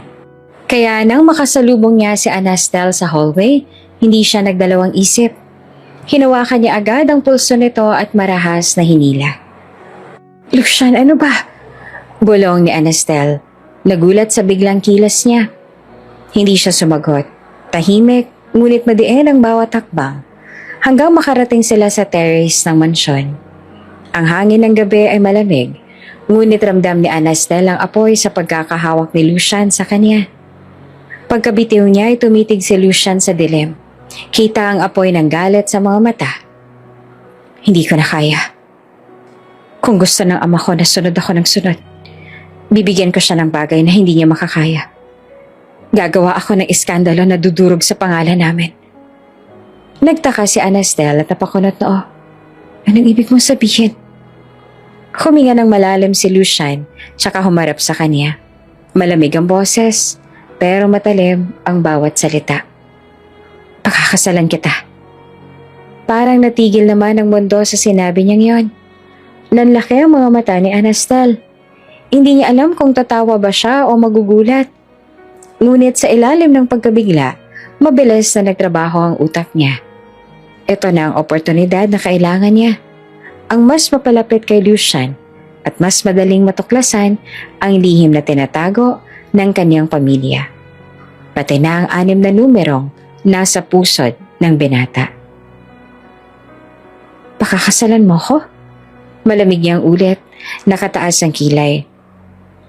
Hindi dahil mahal kita. Agad na linaw ni Lucian, halos ibuga ang salita. Kundi para wasakan ang pangalan namin. Gusto kong makita kung paano magagalit ang aking ama. Gusto kong makita siyang mawala ng kontrol sa Senado. Kung kasal ang tanging paraan, gagawin ko. Sandaling natahimik si Anastel. Ramdam niya ang bigat ng alok. Ngunit sa halip na umatras, ngumiti siya. Isang ngiting mapanganib. Puno ng larong siya lang ang nakakaintindi. Papayag ako. Aniya sa mababang tinig. Pero sa isang kondisyon. Tumagilid ang ulo ni Lucian. Ano yan? Kung magpapakasal tayo, kahit walang pagmamahalan, matutulog tayo sa isang kama. Mas ligtas kung magmumukhang totoo. Mas kapani-paniwala sa mga mata ng lahat. Sandali namang napakurap si Lucian. Ang mga mata niya ay nagdilim at nagdingning ng sabay. Unti-unting gumuhit ang mapanganib ng ngiti sa labi niya. Walang problema. Sagot niya na halos pabulong. Kahit ngayong gabi, pwede na kitang katabi. May halo namang biro ang tono, pero ramdam ni Anastel ang bigat ng pagnanasa sa bawat salita. Napalunok siya ng bahagya. Pinilit panatilihin ang composure. Subukan mo, bulong niya. Baka ikaw ang unang mawala ng hininga. Nagtagpo ang kanilang mga tingin, puno ng tensyon. Parang may mga nagliliyab na apoy sa pagitan nila, handang sumabog anumang oras. Ngunit bago pa sila tuluyang lumunin ng momentong iyon, bumaba si Lucian, kasama siya. Diretso siya sa main hall, kung saan naroon naman si Senyora Mirelda at ang mga bata. Tahimik ang paligid, lahat ay nakatingin sa kanilang dalawa. At bigla, walang pasabi, lumuhod si Lucian sa harap nila. Will you allow me? Aniya na malabig ang boses ngunit matatag. To be the father of your children? Napasinghap si Senyora Mirelda. Agad na tinakpan ng bibig. Ang mga bata naman ay nagkatinginan. Hindi alam kung matutuwa ba o magugulat. Yes! Halos sumigaw naman ang ginang at halos lumuha sa tuwa. Oo anak, matagal ko nang pinapangarap na makita kang magbago, na makita kang bumuo ng pamilya. Salamat sa Diyos. Tumango ang mga bata kahit medyo naguguluhan. Ang bunso agad na yumakap sa binte ni Lucian. Papa? Bulong niya na may ngiti sa labi. Nanlumo naman si Anastel sa tanawin, pero wala siyang magagawa. Kailangan niyang sumabay sa laro. Kaya kahit mabigat ang dibdib niya, wala siyang magawa. Napilitan siyang tumango. Yes, ani yan ang malamig ngunit may bahid ng ngiting mapanganib. Tatanggapin ko ang alok mo. Napalakpak si Senyora Mirelda. Halos hindi na mapigilan ng luha. Anak, ito na yata ang pinakamasayang araw sa buhay ko. Hindi mo alam kung gaano ko natutuwa, kung gaano kalaking biyaya ito. Ngumisi si Lucian at bahagyang nakatingin kay Anastel. Hindi iyon ngiti ng pagmamahal. Ngiti iyon ng isang taong nakahanda sa gyera. Simula ngayon, bulong niya. Halos hindi naman marinig ng iba. Wala ka nang ligtas. Ikaw ang magiging sandata ko. At ako ang magiging apoy na susunog sa lahat. Ngumiti rin sa Anastel. Malamig, halos pareho ang intensity. At baka makalimutan mo. Ang apoy na pinakamapanganib, ako ang may hawak. Habang nagsasaya ang lahat, habang abala ang mga mata sa pagyakap kay Lucian, habang nakangiti si Senyora Mirelda sa tuwa, sa loob-loob ni Anastel ay mas lalong humihigpit ang kanyang kapit. Dahil alam niya, malapit na siyang lumapit sa pusod ng sekreto. At kapag dumating ang tamang oras, hindi lamang pangalan ng pamilya nila ang babagsak, kundi pati mismong halimaw na si Don Severus. Hindi na nag-aksaya pa ng oras si Lucian, para bang lalo siyang ginatungan ng Ines sa kanyang ama. Kaya't wala pang isang linggo mula na mag-propose na tuloy na agad ang kasal nila ni Anastel. Simpleng seremonya lang iyon pero nagmukhang malaking issue sa mata ng publiko. Lahat ng pahayagan, TV, social media headline ay tungkol sa kanila. Son of the senator, marries a maid with 3 children. Lucian marries below his station. Is it a scandal or love story? Galit na galit si Don Severus nang mabasa ang mga ito. Sa pribado, halos mabalatan ng kanyang sigaw ang buong opisina. Pero nang humarap sa kamera, ibang mukhang ipinakita ng matandang senador. Nakangiti, halos maluha-luha pa habang nakausap ang mga reporter. Cinderella story, hindi ba? Ani Severus, mahinahong tinig ngunit may tusong ningning sa mata. Ganyan ko kamahal ang aking anak. Kung sino ang mahal niya, mahal ko rin. Sa totoo lang, simulat sa Paul, alam kong magiging manugang ko na si Anastel. Tumawa pa siya. Parang isang ama na punong-puno ng pagmamahal at suporta. At lahat ng tao ay kinagat iyon. Trending agad ang hashtag Love Wins at hashtag Cinderella Wedding. Ngunit sa kabilang dako, si Lucian nalilisik ang mga mata. Habang pinapanood ang panayam sa telebisyon, halos mabasag ang baso ang hawak niya. Nautakan pa rin ako ng matandang yon. Mariing bolong niya. Ginawa pa niyang fairy tale ang lahat. Samantala si Anastal naman ay tahimik lang. Pinagmamasdan niya ang mukha ni Lucian. Alam niyang galit ito, hindi lamang sa ama niya, kundi pati sa sistemang ginagalawan nila. Ngunit sa isip niya, may isa pa siyang dahilan kung bakit kailangan niyang magpakatatag. Ang sikreto sa tattoo ng binata at ang laban na pinapasok niya laban sa pamilyang ito. Pagkatapos ng maingay na selebrasyon at mga flash ng kamera, dumating na ang gabi ng kanilang dasal. Dinala sila sa bagong ayos na silid, isang master's bedroom na puno ng mga rosas, kandila at malambot na musika. Romantiko sa paningin ng iba, pero para sa kanila, isang laban ng kapangyarihan at tukso. Pagkapasok sa kwarto ay walang pasakali si Lucian. Hinalikan niya si Anastel ng marahas, puno ng gutom at pagkasabik. Napaatras naman ito sa kama, nanginginig pero hindi na lumaban. Umakyat ang kamay ni Lucian, marahang hinila ang laylayan ng duster. Dumampi ang halik sa makinis na hita ni Anastel. Pataas, pababa, hanggang maramdaman niya ang basang tela ng kanyang underwear. Napaungol siya. Napakapit sa unan. Halos mabuwal sa sara. Lucian, teka lang. Pilit niyang ibinuka ang labi, pero pinutol iyon ng marahas na halik. Matagal ko na itong gusto. Bulong pa ni Lucian sa pagitan ng halik. Mainit ang hininga, matalim ang mata. Para bang wala ng ibang mahalaga, kundi ang babaeng nasa harap niya. Haplusin mo pa ako. Daing niya na halos sumihingal. Hindi na nakapagpigil si Lucian. Inangkin na ang bawat sulok ng balat ni Anastel.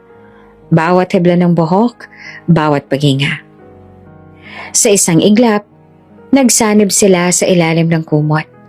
Ang bawat galaw ay apoy. Bawat ungol ay alo na bumabalot sa kanila.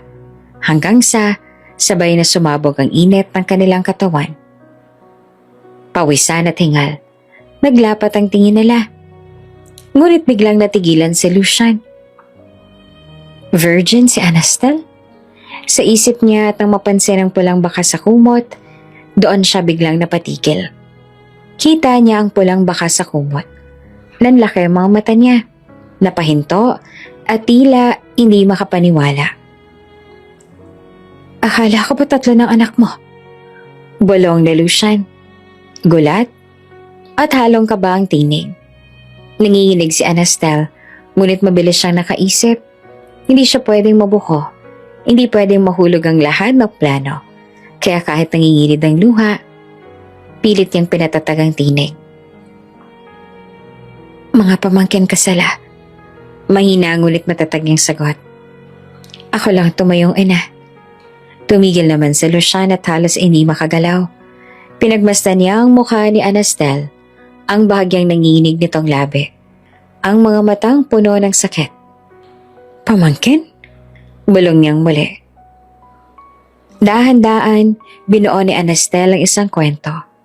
Isang malungkot na istorya na kailangang papaniwalaan ni Lucian.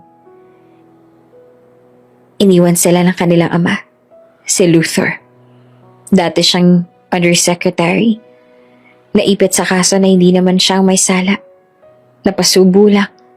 At pagkatapos, pinatay sa loob ng kulungan.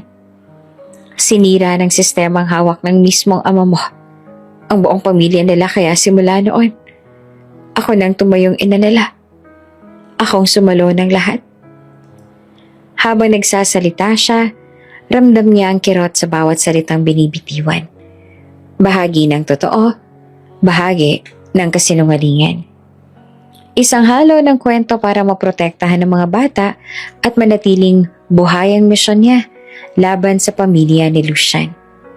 Tahimik naman si Lucian. Nakatitig lang siya kay Anastel. Hawak ang balikat nito. Kitang-kita sa mga mata niya ang unti-unting pagguho ng galit. napapalitan ng kakaibang pagtingin. Hindi naman siya agad nakasagot. Sa isip niya, biglang nagbagong imahe ng babaeng ito. Hindi lang basta kasangkapan para asarin ng ama niya. Hindi lamang basta babaeng dapat niyang angkinin. Ang babaeng ito, nag-alay ng sarili para sa 3 batang hindi kanya. Ang babaeng nagsakripisyo ng normal na buhay para sa inosenteng mga pamangkin. Anastal. Mahina niyang tawag. Halos may halong hiya. Hindi ko alam. Pumikit si Anastal, itinago ang sariling luha. Hindi mo kailangang malaman. Hindi mo rin kailangang intindihin. Ang mahalaga, nabubuhay ang mga bata at gagawin ko ang lahat para hindi na sila masaktan ulit. Unti-unting niyakap ni Lucia ng babae. Hindi iyon yakap ng pagnanasa, kundi yakap ng pag-unawa. Sa kauna-unahang pagkakataon, naramdaman niya ang init ng isang pamilya. Hindi dahil sa pangalan, kundi dahil sa politika. Kundi dahil sa isang babaeng handang tumayo bilang ina. At sa loob-loob niya, mas lalo siyang lumubog. Mas lalo niyang minahal ang babaeng ito. Kahit ayaw niyang aminin. Sa labas ng kanilang silid, tahimik ang buong mansyon. Walang nakakaalam ng tunay na nangyari. Para sa lahat, isang perpektong Cinderella story lang ang nasaksihan. Pero sa loob, nagsimula ng mabuo ang mas malalim na kwento. Isang kwento ng pag-ibig, kasinungalingan at paghihigante. At sa kanilang unang gabi bilang mag-asawa, alam ni Anastel na mas lumapit na siya sa pusod ng sekreto. At alam din ni Lucian na kahit anong mangyari, hindi niya na kayang bitawan ang babaeng ito. Muling bumalik si Anastel sa ilalim ng mansyon kung saan nakatagong misteryosong vault. Ang mga anak, sina Aya at ang magkakapatid, kasama niya. Kasama rin sa linya ang tech master nilang si Tiberius. Naka-earpiece, nagbabantay mula sa safe house. Tahimik ang paligid. Tanging tunog ng sariling hinga ang naririnig nila habang nakatayo sa harap ng matigas na bakal na pintuan. Sa gitna ay may keypad na may kumikislap na 6 na digits. Hawak ni Anastel ang maliit na papel na may mga numero. Kinopya niya mula sa tattoo sa puso ni Lucian. Hindi siya makapaniwala na sa mismong katawan ng binata nakatago ang susi ng yaman ng pamilya nito. Are you sure, Mama? Bulong ni Aya, halatang nanginginig. Tumango naman si Anastel kahit kinakabahan. Ito lang ang paraan. Kapag nabuksan natin ito, makukuha natin ng ebidensya laban kay Don Severus. Dahan-dahan niyang pinindot ang mga numero. 1, 2, 4, 5. Tumingin siya kay Aya bago pinindot ang panghuli. 1 segundo ng katahimikan. Parang huminto ang oras. Biglang bumukas ang vault. Gumalaw ang mabigat na bakal. Dahan-dahang bumukas ang pinto na parang isang halimaw na nagbubunyag ng lahat ng laman tiyan. At doon bumungad sa kanila ang isang silid na parang ibang mundo. Nagsalansa ng mga bar ng ginto sa magkabilang pader. Mga kahong puno ng cash, nakatali sa plastic. May selyo pa ng mga bangko, mga tray ng diamante at alahas. Nagkikislapan sa ilalim ng ilaw. At sa gitna, nakapatong sa isang pedestal ang isang makapal na ledger. Mga pangalan, petsa, halaga at transaksyon. Napasinghap si Aya, napakapit sa dibdib. My God! Si Aya nanginginig naman ang kamay. Halos hindi makapaniwala sa nakikita. Lahat ng to, galing sa dugo ng bayan. Napaiyak siya. Tumulo ang luha sa galit at sakit. Naaalala niya ang tatay niyang pinatay sa kulungan dahil sa gawa ng sistemang ito. Naaalala niya ang mga inosenteng pamilyang nalugmok sa kahirapan habang ang mga maras ay nagtatampisaw sa yaman. Nilapitan ni Anastel ang ledger. Marahang hinaplos ang takip nito. Ito na ang katapusan nila. Aniya na mariin ang boses. Makakamtan din natin ang hustisya. Agad nilang kinuha ang mga cellphone. Kinuha ng video at larawan ng bawat sulok ng silid, bawat kahon, bawat pahina ng ledger, para itong isang dokumentaryo na ilalabas sa tamang oras. Ebidensyang hindi na mabubura. "Mama, look!" Sigaw ng isa pang bata, hawak ang kamera. "May pangalan dito. Mga senador, congressman, pati artista. Lahat tumatanggap ng pera." Halos sumabog ang dibdib ni Aya sa galit. Isang buong imperyo ng kasamaan. Tumango si Anastel at ngayon, hawak na natin ang susi para buwagin ito.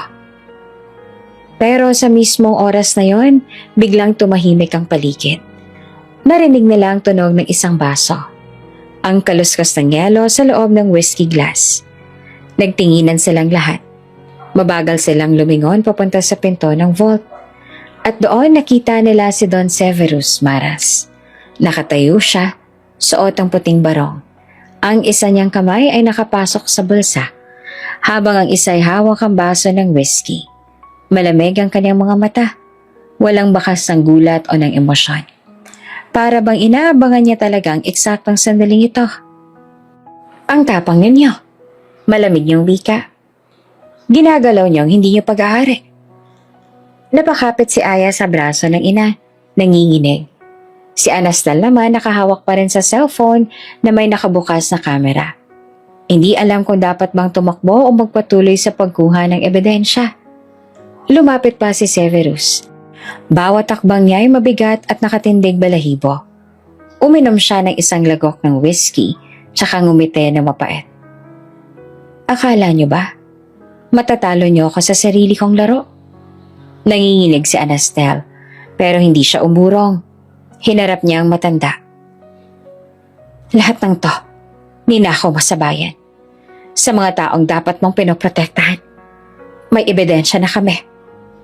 Tumawa naman si Severus. Isang mababang halakhak na parang lason sa bangin. "Ebidensya? Sa tingin mo ba makakalabas kayo ng buhay para maipakita yan?" Sa isang iglap, sumenya siya sa likod. Mula sa dilim, lumitaw ang mga bodyguard na nakaitim, armado at seryoso ang mukha. Pinalibutan nila ang pintuan ng vault. "Dakpin sila!" Malamig na utos ni Don Severus. Nagkagulo ang mga bata. "Mama!" Sigaw ni Aya. Niyakap niya ang mga kapatid. Pilit na tinatago sa likod niya. Si Anastal naman ay mabilis sa pinindot ang send button, hoping na naipadala ang mga kuha sa kanilang secure channel. Hinawakan ni Anastal ang kamay ng mga anak. Pinilit maging matatag kahit bumilis ang tibok ng puso niya. Sa kanyang isipan, iisa lang ang iniisip. Hindi dito matatapos. Kailangan kong mailigtas sa mga bata. At kailangan kong tapusin ang halimaw na ito. Pero sa harap nila ngayon, ang halimaw mismo ay nakangisi. Hawak ang buong kapangyarihan ng kanyang imperyo. At sa isang kisap mata, ang laban ay tuluyang nagsimula. Isang katulong na mapangahas mang uto. Singhal ni Don Severus. Kumukulo ang dugo habang hawak-hawak ang baso ng whiskey. Tumama ang malamig ang titig kay Anastel. Napilit namang pinapakalma ang tatlong bata sa kanyang likuran. "Hindi niyo ako malilinlang.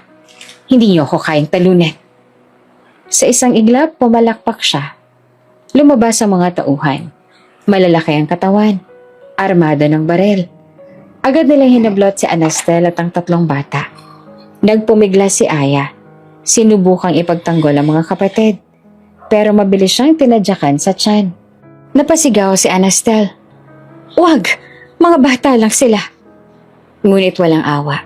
Kinaladkad silang lahat pababa ng lumang hagdan, patungo sa pinakamalalim na mansyon. Dumilat ang liwanag mula sa isang bumbilya na mahina ang sindi. Bumungad ang isang lumang basement, sikip, amoy kalawang, at may bakal na rehas na parang hawla. Sa paligid may mga nakatali at gutom na Doberman. Kumakahol ang mga ito. Tila sabik na lapain ang sino mang papasok. Diyan kayo nababagay. Malamig na sampit ni Don Severus habang tinututok ang barel kay Anastel. Magtiis kayo sa dilim hanggang mabulok ang katawan ninyo. At kung tatakas man kayo, sila ang kakain sa inyo. Tinuro niya ang mga aso na mas lalo lang umalulong sa gutom. Ipinukol siya sa loob ng hawla kasabay ng mga bata. Mabilis na isinara ang mga tauhan ng bakal na rehas. Ang malakas na kalabog ng susi, ang hudyat ng pagkakapiit nila. Mama, mahinang bulong ng bunso, halos mangiyak-iyak. Ayoko dito, ang dilim. Imakap si Anastel sa mga bata, pinilit na maging matatag. Huwag kayong matakot, andito ako. May Diyos, makakalabas tayo rito. Ngunit sa loob niya ay nanginginig ang kaniyang puso. Dahil alam niyang walang awa ang matandang Don. Pag-alis sa mga tauhan, lumubog ang lugar sa katahimikan. Tanging alulong ng mga aso at patak ng tubig mula sa kalawanganin na tubo ang maririnig. Oras ang lumipas. Lumalim ang gabi. Hindi mapakali si Anastel. Nagdarasal, naghahanap ng pag-asa. Hanggang sa narinig niyang maingat na yabag pababa ng hagdan. Mahinang tunog ng susi at isang pamilyar na tinig.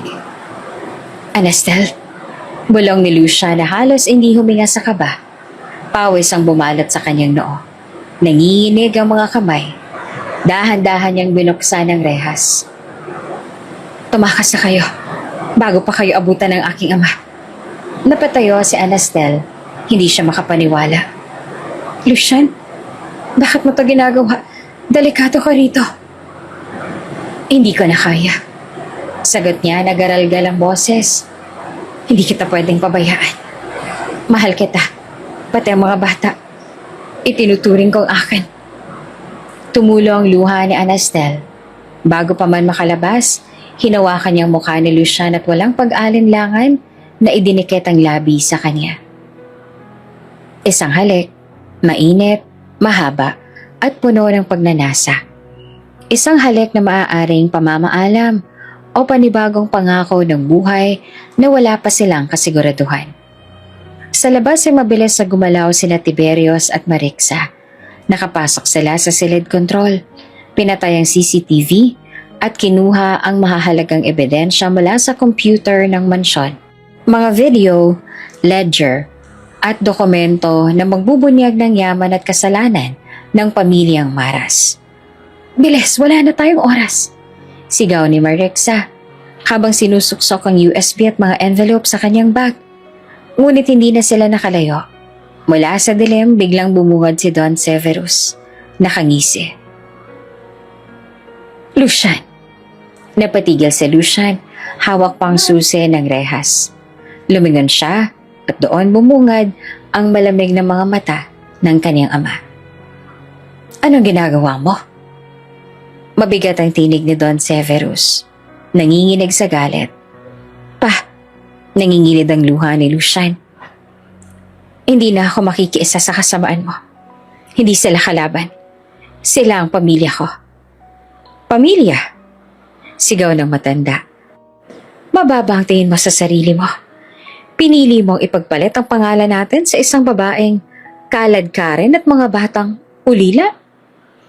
Walang paalam, inihampas si Don Severus ang golf club na hawak niya. Tumama ito sa balikat ni Lucian. Halos mabali ang buto. Napasigaw siya sa sakit. Bumagsak sa sahig. Lucian! Sigaw ni Anastel. Pilit inaabot siya mula sa loob ng rehas. Ngunit sunod-sunod pa ang naging hampas. Sa ulo, sa likod, sa braso. Ang bawat palo ay puno ng puot. Parang gustong burahin ni Severus ang sariling dugo na nagtataksel sa kanya. Huwag! Tama na! Sigaw ni Senyora Mirelda na bumabarin, luhaan at nanginginig. Severus!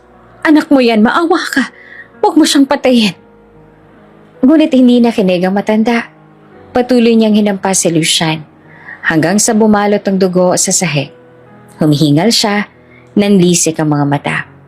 Si Lucian, duguan, halos mawala ng ularan. Dahan-dahan siyang tumingin kay Anastel. Isang mahinang ngiti lamang kumawala sa kanyang labi. "Mahal kita," bulong niya. Halos pabulong na lang, bago tuluyang nawala ng malay. Nagsisisigaw si Anastel. Halos mabaliw siya sa sakit at takot. "Lucian, huwag mo kaming iiwan." Habang si Senyora Merelda naman ay nakaluhod, niyakap ang dugoang anak. "Diyos ko, huwag mo siyang kunin." At sa gitna ng kaguluhan, ang rehas ay muling isinara. Ang pag-asa na kanilang pinanghawakan ay unti-unting nauupos, gaya ng kandilang nalalaman ng hangin sa pinakamadilim na gabi. Natapos ang lahat, tuluyang bumagsak ang pader na itinayo ni Don Severus. Lumabas ang lahat ng ebidensya.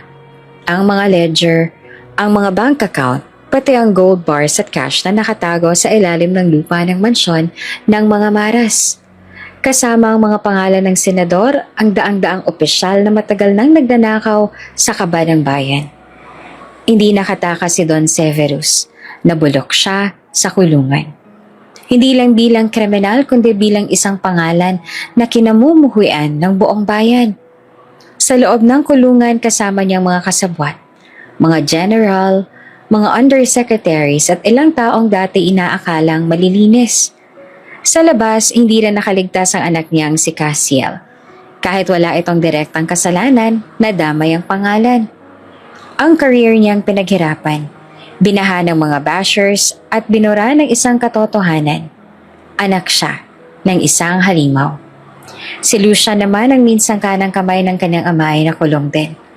Hindi siya nakaligtas sa batas. Napatunayan ang partisipasyon niya sa mga ilegal na negosyo, ngunit iba ang kaso niya. Ipinakita ng mga abogado na may pagkakataong tumutol siya. Tinulungan pa niyang makatakas ang ilang biktima, kaya't bandang huli, nabigyan siya ng parole. Pero ang parole na iyon ay hindi lang paglaya mula sa piitan. Para kay Lucian, iyon na rin ang paglaya mula sa anino ng kanyang ama. Mula sa dugo at apelidong paulit-ulit na nagsisilbing tanikala. Makalipas ang 2 taon, payapa ang isang probinsya sa Hilaga. Malayo sa ingay ng syudad. Malayo sa politika at kasinungalingan. Sa gilid ng highway, nadaanan ni Lucian ng isang gusaling may karatula, Margot Foundation, para sa mga ulila at biktima ng katiwalian. Napatigil siya. Hindi siya makagalaw. Ang mga kamay niya ay kumakabog. Ilang taon din niyang pinangarap na makitang ulit ang babaeng yon, pero hindi niya inakalang sa ganitong pagkakataon. Pumasok siya sa maliit na tarangkahan. May mga batang naglalaro sa hardin. May mga batang babae na nagtatawanan habang nag-aagawan ng bola. May sanggol na karga ang mga volunteer. Sa gitna ng lahat ng iyon, may babaeng nakatalikod, nakayuko, nagdidilig ng halaman. "Anastel?" Mahina niyang bulong. Halos hindi lumabas sa kanyang bibig. Lumingon ang babae. Kumislap ang mga mata nito nang magtagpo ang kanilang paningin. May halong gulat, saya, at sakit na sabay-sabay pumasok sa mukha niya. Ngumiti si Lucian. Pilit na binabalot ng biro ang bigat ng sandali. "Buti pang mga halaman, dinidiligan mo. Ako, matagal lang tuyo." Sandaling natahimik naman ang babae bago tuluyang ngumiti. Ngunit imbes na Anastel, ibang pangalan ang binitiwan niya. "Margot." Aniya na malumanay ang boses. Margot ang tunay kong pangalan. Nanatiling nakatingin si Lucian. Tila ba hindi siya makapaniwala. 2 taon na paghihintay. 2 taon ng mga tanong. At heto na siya. Naririto na ang sagot sa lahat. Dinala siya ni Margot sa isang maliit na silid sa loob ng foundation. Doon niya ipinaliwanag ang lahat. "Anastel, hindi iyon ang tunay kong pangalan."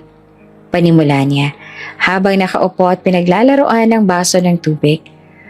Codename lang yan para sa misyon. Hindi lang para pabagsakin ng pamilya mo, kundi para maibalik ang hustisya sa mga batang naulila ng sistema ni Severus Maras. Napatungo si Lucian. Hindi na bago sa kanya ang mga revelasyon ng babaeng ito. Pero ngayon, mas malinaw na ang lahat. Marco, bulong niya. Paulit-ulit. Mas bagay, mas totoo. Ngumiti naman si Marco, ngunit may bahid ng lungkot. Hindi ko alam kung mapapatawad mo ako. Niloko kita. Ginamit kita. Ginamit ko ang tiwala mo para makalapit sa vault. Para makuha ang tattoo. Para makuha ang ebidensya. Pero, tumigil siya. Lumingon sa bintana. Pero hindi ko ginamit ang puso mo dahil hindi ko na kayang kontrolin ang sarili ko. Noong minahal kita. Tumayo si Lucian, lumapit at marahang hinawakan ng kanyang baba. Pinatingin siya sa kanyang mga mata. Alam mo bang 2 taon kitang hinanap sa bawat alaala ko? Sa bawat gabing nakakulong ako. Ikaw lang ang laman ng isip ko. Oo, niloko mo ko. Pero kung hindi dahil sa'yo, baka hanggang ngayon, alipin pa rin ako ng ama ko. Kung hindi dahil sa'yo, baka patay na rin ako ngayon. Tumulo ang luha sa mata ni Margot. Hindi niya napigilan na mapaiyak. Niyakap siya ni Lucian, mahigpit, para bang ayaw na muling pakawalan. Kinagabihan sa gitna ng hardin ng foundation, naglakad silang dalawa. Tahimik, maliwanag ang buwan, at marinig ang tawa ng mga batang natutulog sa dormitoryo. Lucian, mahinang wika ni Margot. Handa ka bang magsimulang muli? Wala ka ng pangalan, wala ka ng kayamanan, wala ka na rin kapangyarihan. Hindi ka na anak ng senador, hindi ka na prinsipe ng mansyon. Isa ka na lang ex-convict na sinusubukang bumangon. Huminto si Lucian, hinarap niya ang babaeng minamahal. Kung mawawala man ang lahat, hindi ako matatakot. Basta't ikaw ang kasama ko magsimula. Kasi noon pa man, wala naman akong kayamanan. Ang meron lang ako, ikaw. Hindi na nakasagot si Margot. Imbes na hinalikan niya si Lucian, mahaba, mainit, ngunit hindi na puno ng lihim at pagkukunwari. Ito na ang halik ng 2 pusong minsang nilamon ng kasinungalingan. Pero ngayon, handa na magmahal ng totoo. Lumipas sa mga buwan, ang foundation ay lumago, nakilala sa buong bansa bilang kanlungan ng mga batang naulila ng korupsyon at karahasan. Si Senyora Mirelda na ngayon malaya na rin sa anino ng kanyang asawa, tumulong bilang patrona. Si Castiel, kahit nawasak ang career, natagpuan ng bagong misyon bilang direktor ng programa para sa mga kabataang biktima ng fake news at propaganda. At si Lucian, hindi na Maras, kundi simpleng Lucian. Nagtrabaho siya bilang volunteer, guro at tagapagturo ng boxing sa mga bata. Tinuruan niya ang mga ito na huwag matakot lumaban para sa tama at huwag niyang hayaang ikulong ang mga anino ng nakaraan. Isang gabi habang nakaupo sila ni Margot sa ilalim ng bituin, nagsalita siya. Alam mo Margot, hindi na ako takot. Kasi ngayon, alam ko na kung saan ako nababagay. Hindi sa mansyon, hindi sa politika, kundi dito sa tabi mo. Ngumiti naman si Margot, ipinatong ang ulo sa balikat niya. At ako, sagot niya, di na rin ako takot. Dahil ngayon, wala na akong kailangang itago. At doon sa gitna ng hardin na puno ng tawa at musika ng mga bata, nagtagpo ang 2 puso.